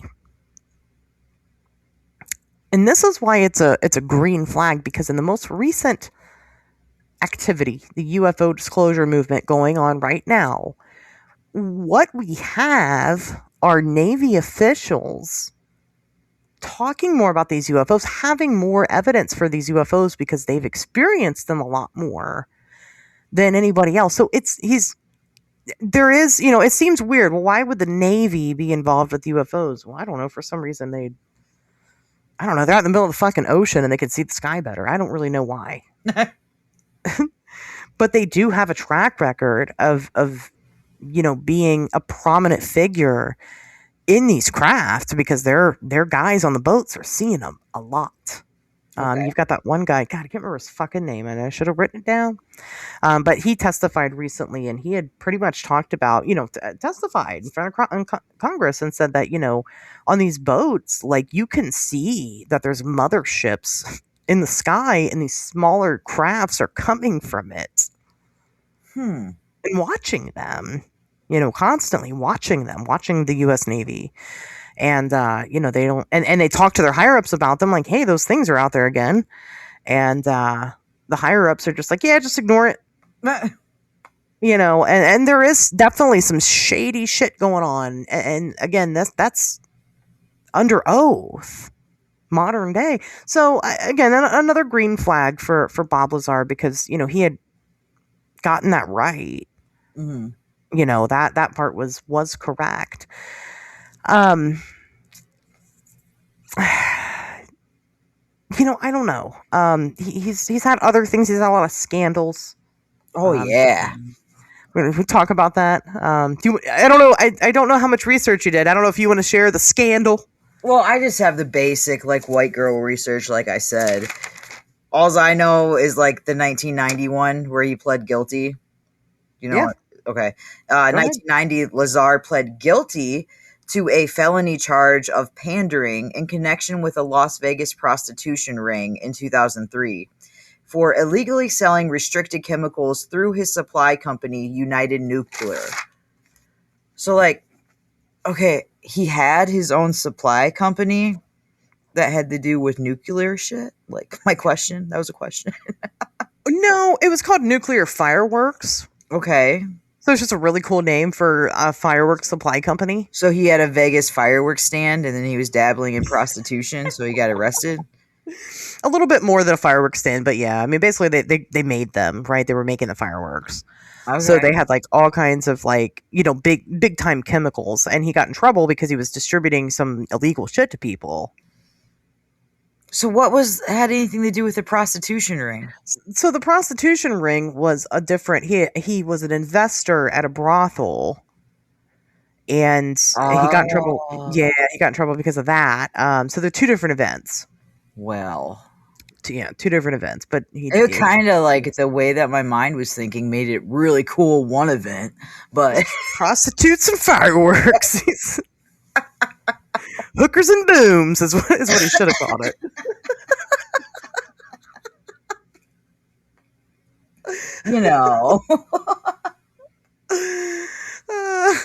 No, two different ventures, but I mean, it just goes to show he puts his hands in a bunch of pots, right? He definitely does a lot, and a lot of people again lend credibility to his physics background because of the fireworks stuff, and it's but no, not really. Again, it's a manufacturing company for fireworks. That doesn't mean that he's a physicist. Oh yeah, for sure. I know a lot of meth heads that can make some fireworks, some stuff. Boom. Absolutely. Hell yeah. We'll avoid the official terms, but yeah, you can mix some household chemicals together. Let me tell you what, and do some stuff with them. Right. That's why you're only allowed to buy one box of Zyrtec D or anything with a decongestant in the pharmacy every 24 days. Yeah, they're chemists. So if two of your people in your family use the Zyrtec D every day, you have to take turns going to the pharmacy and buying it, or the pharmacist will say really loud, "You've been red carded. You can't buy this." It is a really sad state of affairs because genuinely, again, these people they're physicists and they're engineers and they're chemists and they're all they do is with my allergies. Yeah. But then all they do is drugs all day, and it's you could be doing so much more with your life. Right. It's a damn shame. It is. But no, yeah, I mean that's what it is. I mean, they made fireworks, and then also at one point he invested into a brothel, and shit got weird, and he got in trouble for it. He got caught. Now, listen, I think that brothels should be legal. Yeah, why not? I think that if we had legal prostitution, it would help with sex trafficking. Mm-hmm. Because then you could regulate it better, and you can actually track willing participants as opposed to people that are forced to do it. And then you kind of take away the demand from the street prostitution. You're still going to have street prostitution, right? Marijuana's legal almost everywhere, and there's still drug dealers, where you can buy it from. But I think it would certainly help that load. And then, of course, we could do it in a safe environment where, we could have STI testing and things like that. Yeah. And fair pay for the women doing it or the men doing it. But, so I don't judge Bob for that part. I don't. Absolutely not. A lot of people do. They look down on him for. I don't even judge him for the selling chemicals to people he shouldn't have. Well, I mean that one. Don't sell fucking chemicals to weird people. It could have ended up very bad. I think it did kind of end up badly, and that's why they investigated his company to begin with. Is because it ended up killing someone, and not directly from him, just the chemicals and what they were used for, and that's how they found out that he was distributing them, pandering, right? He was distributing it illegally, but that doesn't mean that he hasn't seen, flying saucers or aliens. Right. They're unrelated to each other, but everybody always wants to talk about it. So we talked about it. Whatever. But again, I think it's unrelated. Right. Now, people say all the time, Bob is telling the truth. I don't care who you are. He's telling the truth. He's telling the truth. I know he is. I know it. I can see it in his face. He's honest. He's Bob Lazar. He looks like an honest man. Not. And he doesn't. He looks like a dentist. Right. No, he seems like a perfectly nice guy. I've never met Bob Lazar. I'd love to. Of course. He's part of UFO fame now. I mean, who doesn't want to? Well, let me tell you, after this, he does not want to meet you. I know. It makes me sad. But it's okay. Ruining my chances to meet Bob. But, I don't know. I mean, I don't know if Bob had a strange experience. He very well could have worked for the government. He could have worked at this S4 building. They do have civilian workers there. Or maybe he had a certain skill set that the government saw that they thought that maybe they could utilize, in their field for whatever reason. I don't know why they'd pick him. Of anybody, all these brilliant minds on the entire planet, they pick Bob. But, I'm not the government. I don't make those decisions. If something went wrong, they needed somebody smart enough but dumb enough where people would just brush it off. Well, and it could be that, right? He's a nobody. Right. So let's put him in this position, because even if he does talk, obviously it's very easy to just be like, disregard him. He's no one. But the problem is that Bob then played into the role and was like, oh yeah, I'm a big time 2 master degree individual. Right. And that's where he killed himself right there. He fucked himself on that. And so, like I said, he could have potentially been a part of something big and major with the government, or seen something weird, and maybe he's embellished it over the years. I don't know. I can't say that Bob's never encountered something like this. But what I can say is that because he lied, it doesn't matter if he did or didn't at this point. Right. I can't believe him. And I hate that. It does. It makes me so sad, you guys. Because I want to be in on the fun too. Right. I want to believe Bob, but I mean, at the end of the day, again, I'd be terrible at my job if I just ignored the giant red flags in favor for the 2 times he got it right. And you know what they say, a broken clock is right twice a day. Yeah. Here's Bob. There is. It would be dishonest of me to sit here and tell you guys you should absolutely believe Bob. This is genuine. There's something to it. When we have people like the great Stanton Friedman, who, again, you guys should know, and if you don't, we'll probably talk about him at some point on the show, but he doesn't believe Bob. Ufologists don't believe Bob. Jacques Vallée didn't believe Bob. There's people in this community that didn't believe Bob. I don't understand why so many people hitched their wagon to this guy. Because it's the only thing they have. It's not, though. They have other things. Yeah, well, I don't have an answer. That's why I'm like, trying to come up with something, right? Some reasoning. I know. I don't get it. Because, I even said it. Betty and Barney Hill case. Perfect evidence for ufology. Right. I'm gonna spoil it a little bit, you guys, but we're gonna talk about the fucking Love and Saucers guy, David Huggins. Yes. Yep. Fuck yeah. And his story is more believable than Bob Lazar's. Yes. And he sucked on alien titties Yes, and then painted them. and painted all about it. Right? It's a beautiful story. The Bob Ross of UFOs.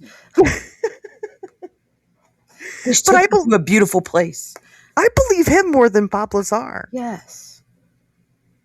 Because I mean, he didn't pretend to be some big shot guy, and then something that was so easily disproven. Like, at minimum, if you're gonna lie about these topics, don't make it something that people can fucking call you out on, guy.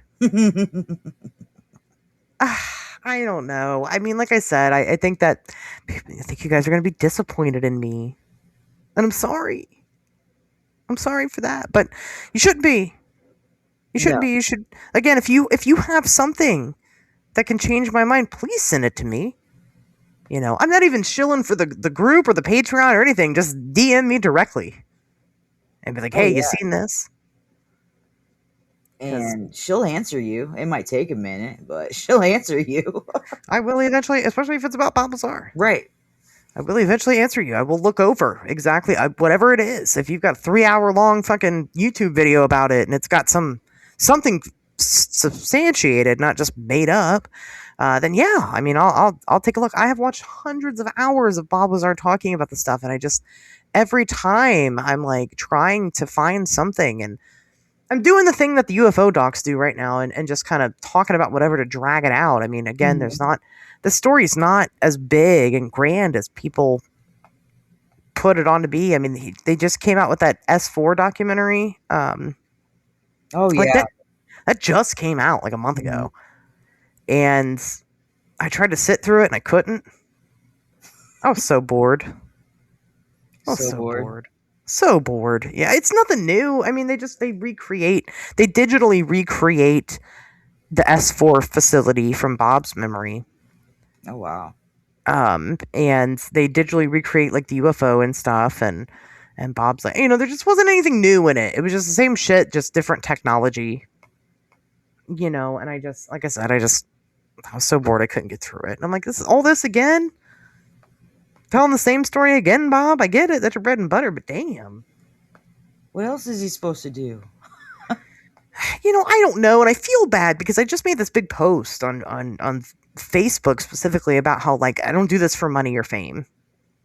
Well, no. And most of us don't, because there is no money or fame in it. Bob Lazar. But Bob Lazar is making money.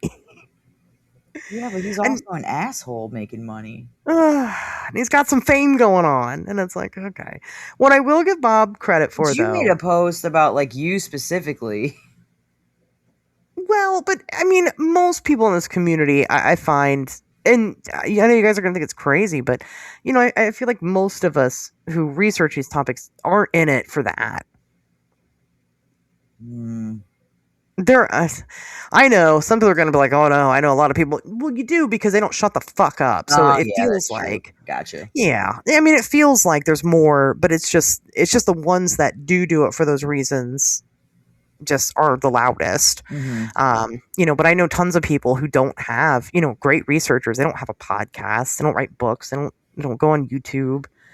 They don't make appearances, right? They're in it for the love of the game. And so, they're not, because there's nothing to chase, if you're being honest. Because if you get on a stage of 200 people and you tell them all that you don't believe Bob Lazar, half of that room's walking out. Yeah, that's true. It's tough. Like, you got to pick and choose. It's tough to be honest, about these topics. And, that's why when I do a presentation live, I don't try to focus on, I mean, believe it or not, you guys, I don't go around just debunking things all the time because I love it. I do it on the show because I got to give you guys content every single week. So we may as well. But when I sit down with you guys and I talk to you face to face, I mean, I focus on the positive. I focus on things that I do think are tangible and that we should pay attention to, because that's important too. And I like to do that on this show sometimes too, or whatever. It's my show. I could talk about whatever I want to. Oh yeah, for sure. And we'll talk about. You can have whatever fucking opinions you want to. So yeah, I'm allowed. It's America. No. Last time I checked. Yeah. So I mean, again, I I feel like the Travis Walton hot take is going to be fun eventually when we do cover that one. I will cover it one day, you guys. I promise. But I want to get. You haven't done Travis Walton? No. Really? I've been afraid to. Wow. Yeah. Yep. Okay. Yep. Because you say it to people, and they're like, you don't believe Travis Walton. He passed a polygraph test. Oh, who the fuck cares? Clearly, like he was gone for a week.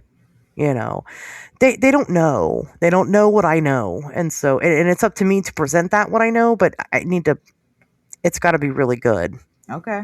I need you guys to hear me out on this one when I do talk about it. Bob is a little easier. There's just really not that much to it. This guy, Bob Lazar, he said some shit. He made some claims. He can't prove any of it. And we can disprove some of it. And that's it. That's the story. Yeah. You know, he's become a talking head for ufology. And that's what I was saying. I'll give Bob credit somewhere. And here's where I'll give him credit. Is that if it wasn't for Bob Lazar's story, it would have taken a little while for Area 51 in general to kind of pick up steam with the public eye. Again, people knew about Area 51 and they knew there was weird shit going on there, but it was really Bob Lazar who kind of pulled that story out, even though he didn't actually work at the, he worked a little bit off of Groom Lake. He didn't actually work there. It kind of kicked off that mystery and made people kind of want to look into it a little bit more. And I think that for what that's worth, it's great. Right. Oh yeah. It's like I hate paranormal television, but I don't. Because while the show itself is bullshit, people that are serious about these topics, they're going to go out of their way to look into it. Mm-hmm. And they're going to find out that the show's bullshit, but they're going to find their own rabbit hole along the way and could potentially become some really great researchers because of it. So, I don't hate it. We do need publicity. And that's what I feel like Bob Lazar is. He's a really good publicity stunt for these topics. Okay. So I'll say that. But I'd love to pick his brain and talk to him.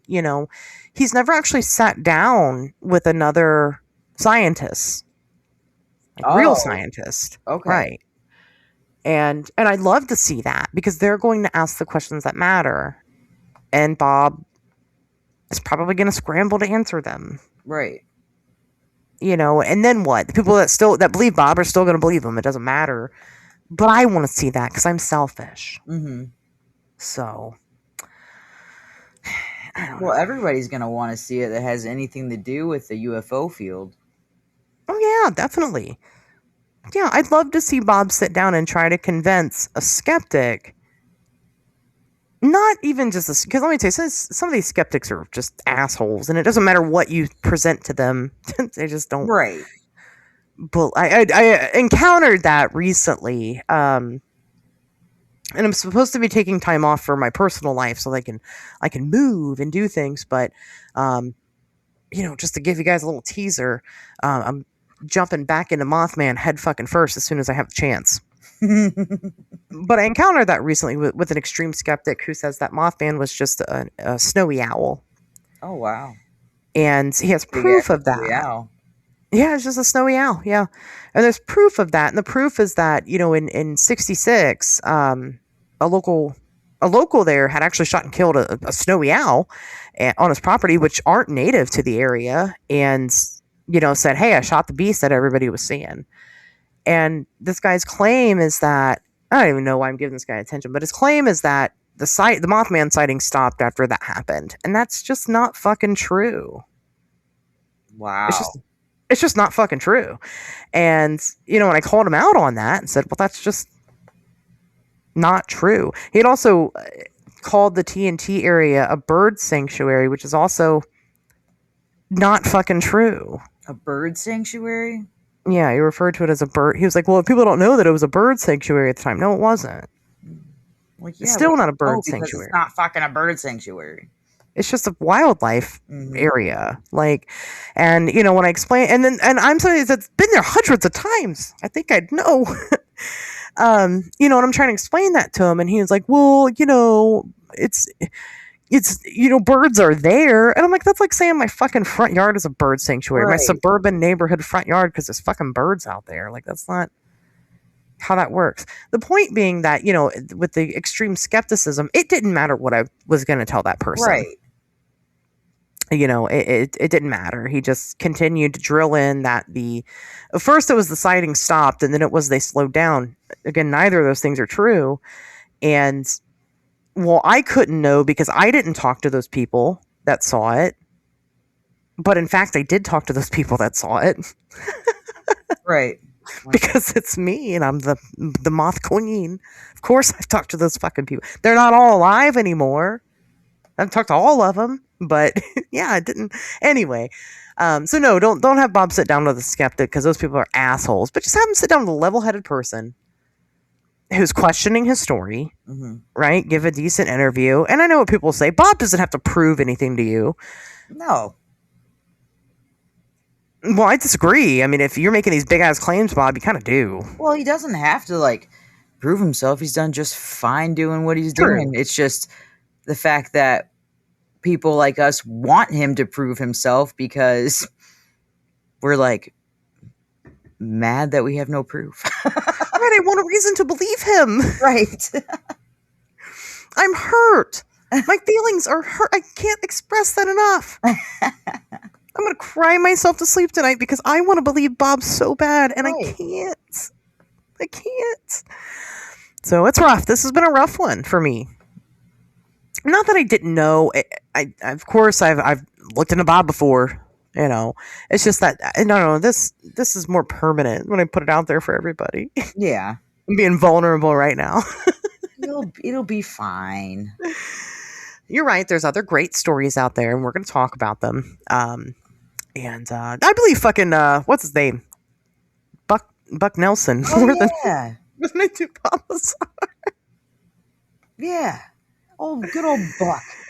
He's just a simple man. He had no reason to lie. Exactly. He probably did, but I mean, he had no real reason to. He didn't get famous off of any of this. Absolutely not. No, I mean, poor guy. Nobody had heard of him before we did the podcast about him. Pretty much. He was super cool, though. And the Isabel Entity guy, love him. Yes. That one I do think there's definitely something. That was too fucking weird for it not to be something. There's different. Me and Tobias talked about that one guy. Oh my god, who was that? I think it was the Immelchen, where there was a fucking pile of dead birds in the corner of the spaceship Oh, shit. that were melted together. Yeah. Yeah. I believe that more than Bob. I mean, there's a lot of things I believe more than Bob. And I'm one of those people that's you either have to prove it to me to change my mind, or I have to see it to believe it. Bigfoot. I've never seen Bigfoot. I don't fucking know if he's real. If you've seen Bigfoot, that's cool. He's real. If I see him, I'll change my mind. You gotta prove shit to me. And a lot of these topics I can take with indifference, right? I don't know if it's real or not. I can't prove that. Like I said, Buck Nelson, I can't prove that. Mm-hmm. It's just the guy making claims. But there's nothing that I can disprove in Buck Nelson's story, except for the fact that it's so fantastical, but there's still not, I can't pinpoint something and pick it out and go, Buck, you lied about this. Right. What I can with Bob. Mm-hmm. But, I mean, again, he does have that video of the UFOs over Area 51, so something's going on. Something is happening with Bob. And let me tell you, he might be a disinformation agent. Oh. Yeah. Yeah. Bob Lazar himself may be a government plant in order to confuse the masses, right? Because how silly, maybe they implanted fake memories into Bob that he did, in fact, get a master's degree in both of those things. Ooh. Mm-hmm. There's a theory. Yeah. With some type of MK Ultra mind control. Yeah. Yep. And so he is equally as confused. Guys, I really went to school for this. Right. I don't know how they did it, but they did it. And then the financial troubles that he's going through just set him up in the right place at the right time, right? Oh, Bob, let's make some readily available space next to this brothel so that Bob can get himself in trouble. And now there's a scandal. Let's have a customer approach Bob's company, fireworks company, and have them start buying illegal chemicals. There we so we go. can, again, set him up. See, that's a government conspiracy I can, believe in. Yeah, Bob himself is a victim to the government. Come at me with some proof, Bob. Just don't tell me they erased your fucking masters. Well, he doesn't know because he's equally as confused. I know. I'm just saying I would believe you so much more if you knew things, but you can't remember because the government did it to you. But I don't want to believe the government did it to you because your story doesn't make any sense. Right. My theory about him is more believable than his own story. Yeah. I mean, I don't know. Like I said, I think there's something strange going on there. I think there is, but I can't tell you what it is, but I can't tell you that it's exactly as Bob says it is. Right. Whether he's in on it or, like I said, he's a victim, I don't know. It's weird, man. It's a weird story. Mm-hmm. I can tell you that. But you know what? I still enjoy it. And I like to listen to Bob sometimes when I have to fall asleep or something. It's nice, It's familiar. And again, I don't blame people for that. It's interesting. He's got a book. You can read it, the books he's written or all the interviews that he's done, if you're super interested in the topic. But, again, I wouldn't bury my flag there at all. So, right. But if you want to, you can. You can, and it's up to you, and I don't judge you for it. But I just want to know why. Yeah. I'm curious. We just want an explanation. Right. I mean, for discussion's sake, for me to understand it, why do you believe Bob? So, for anybody that's made it this far in this episode that believes Bob and inevitably is upset with me and will never listen ever again, just at least before you go, tell me why. Yeah. Explain it to me. Again, maybe there's something that you have come across that I have not that has just made it click and make sense. Because, if you don't explain it, it's kind of like somebody having a dream and being mad at the person next to him because they were in their dream and did something wrong, but you don't know that because nobody explained it to you, but someone's mad at you all the time now because of something you didn't do. So just explain the shit. Just please give me a reason. I'm just begging you, because I know it seems super hypocritical. You think I'm joking when I'm like, oh, I believe Buck Nelson more, but I'm not. I'm being so genuine, and that sounds ridiculous to believe something like that over Bob. But, again, I can explain it to you why. I mean, sometimes, again, something happens. It happened to me, with Indrid Cold, of course, is always going to have a special place in my heart, but it's because I fucking didn't believe any of it until it just clicked into place one day.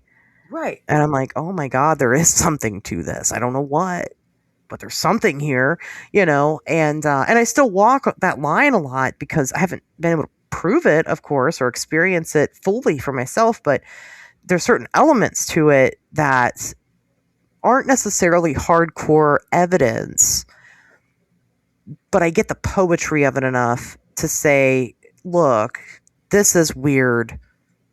There's something to it. Mm-hmm.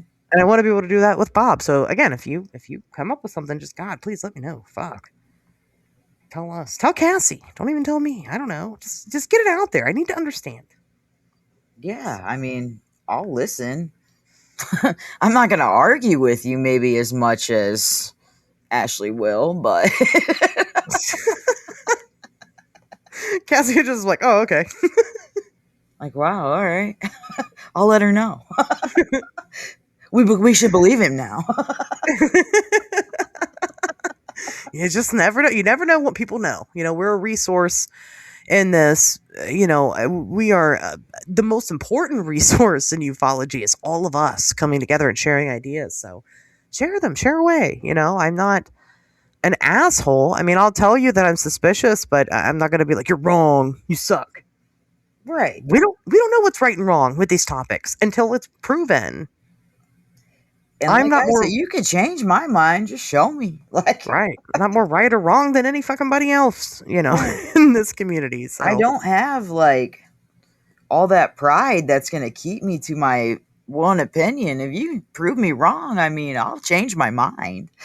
And even if I still don't change my mind, I don't think less of you as a person for thinking the way that you do, because again, until any of it's proven, it's ridiculous to Right. act like an asshole over these things. Well, like, if you explain your side to us and it doesn't change our mind, like, what would make you think that us having a 2 hour and 10-minute episode on it didn't change your mind, that you're like any more wrong or right than we are? Like, it doesn't matter. Yeah, right. It doesn't matter. But again, it's just in the grand scheme of things, if we're talking about discovery and moving the goalpost, I mean, I think it's time to let sleeping Bobs lie. Yeah. And if he wants to do his shows or whatever, make his appearances, that's great. Like I said, I'd love to meet him, just at one of these events and talk to him or whatever, because he is a legend. Even if I don't believe his story, he's still a legend in this community, But, to me, this particular story doesn't prove or disprove anything at all. It doesn't add anything to any of it. And there's just better stories out there, so... It just made the like popularity and talking point of Area 51 to come up, so more people are interested in it, which is awesome. Good job, Bob. Totally fine. We need that exposure. Right. Get it out there. So anyway, those are my thoughts. I don't really have any more thoughts about it. Cassie, do you have more thoughts about Bob? I mean, I've added in my thoughts like along with you, because I just butt in and talk whenever I feel like it. But that's how it works. Yeah. Right. But Bob, I mean, no, he's just a guy that had a story and wanted his fame and got it and still has it and still don't know what's right from wrong. He's more famous than I will ever be, I'll tell you that. And that's fine. And he has parody songs about him in my head.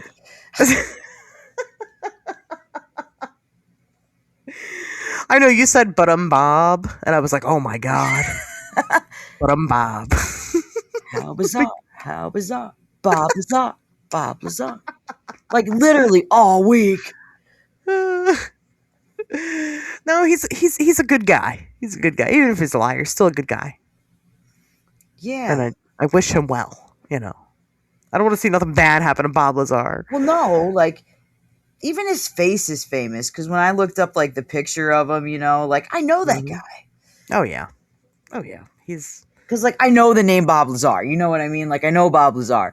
But, like, if you would have asked me last week, like, what Bob Lazar looked like, I wouldn't know. But then I saw the picture, and I'm like, I know that guy. Wait, I know him. Right. That's Dennis. Which does, like... okay, so, I forget what the name of is it Monsters or something, that serial killer documentary that's on? Oh, yeah. Okay, so when they did the Dahmer one, that's what that picture of Bob Lazar reminds me of, like, the way they filmed Dahmer and just, like, the head-on, like, picture of him, like, in the coloring and everything, like, that's what the Bob Lazar, like, poster reminds me of, like, with his face on it and that brown khaki shirt.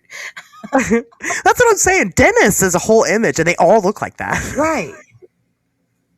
Every Dennis, like even Dennis Rader, that's what he looks like. Yeah. It's weird. I don't know. That's the phenomenon we should have been talking about. They got the part in their hair and the big glasses. Yeah. Yeah. It's those big glasses. It's the Dennis. Should have talked about the Dennis phenomena. We should have. Maybe that would be like next month's. There was a Dennis, which is interesting in his story. Dennis was one of his coworkers at S4. So I don't know if he took it from him. And he was like, oh, I really like that name. That looks like me. I look like a Dennis. Made his own stereotype. Like, right. He's like, Bob Lazar is the creator of the Dennis stereotype. I didn't even know there was a Dennis stereotype until tonight. Yeah. But now you can't ever not see it. Right. Because it's so accurate. People know. People listen to this episode. Yeah. They know what we're talking about. Yep. There's definitely a stereotype. Anyway, okay, all right. We're rambling now at this point. Like I said, we're trying to fill time like the UFO docs do, but We don't really need to fill time. We're over 2 hours right now. we're more interesting. I know. No, let me know what you guys think. What do you think about Bob Lazar? Is it just a fun story because it's familiar? We all know it. I think that's a lot of it too. I think a lot of people think you guys are smart. People look at this objectively and they understand, right, the holes in the story, but it's fun. It's fun to follow, and that's okay too. I'm not judging you for that. I say it all the time. Is the Loch Ness Monster a dinosaur living in the loch? Probably not, but I am choosing to believe that it is because that's fun for me. And I love ghost adventures. Do I think all that Zach Baggins shit's real? No, but it's entertaining as shit. Lots and lots of fun. Right. You're allowed to believe. You're allowed to just believe. Belief is a choice. Right. And it's not up to anybody else to make that choice for you. And so you're allowed to believe in this just because you want to, or follow it just because you want to, and that's fine. But if you do genuinely believe, Bob, just let me know why. That's it. Yeah. That's all I'm saying. So, and just to have a discussion, I just want to understand it. So anyway, well, I guess that's it. We'll go ahead and close it off there. We'll see you guys back here next Wednesday. Hold on. Oh, hold on. Because we got to tell people still, we didn't mention it today. Submit your weird stories. Oh, motherfucking fuck. Yes. We are now taking listener submissions. If you want to submit your weird stories, we have opened up a new email address, SubmitWeird@gmail.com. We've actually gotten some. Yes. And so that's been really exciting. And let us know. Now, we're definitely going to put these out there on the Patreon. I know we parrot that to you guys to death. The Patreon will do a whole special series over there for these listener submissions. But that doesn't mean that your submission can't end up on the public podcast. Correct. So definitely submit. And it doesn't just have to be your stories. Share your opinions of Bob Lazar there, and I'll read it here on the show for people. Or whatever. Submit whatever you want to submitweird@gmail.com, and we will go over it with a fine-tooth comb and talk about it to death. Heck yeah. So, good call out. I totally forgot. So, okay, now, this time, for real, you guys, next Wednesday, be there, be square. I'll see everybody then. Bye.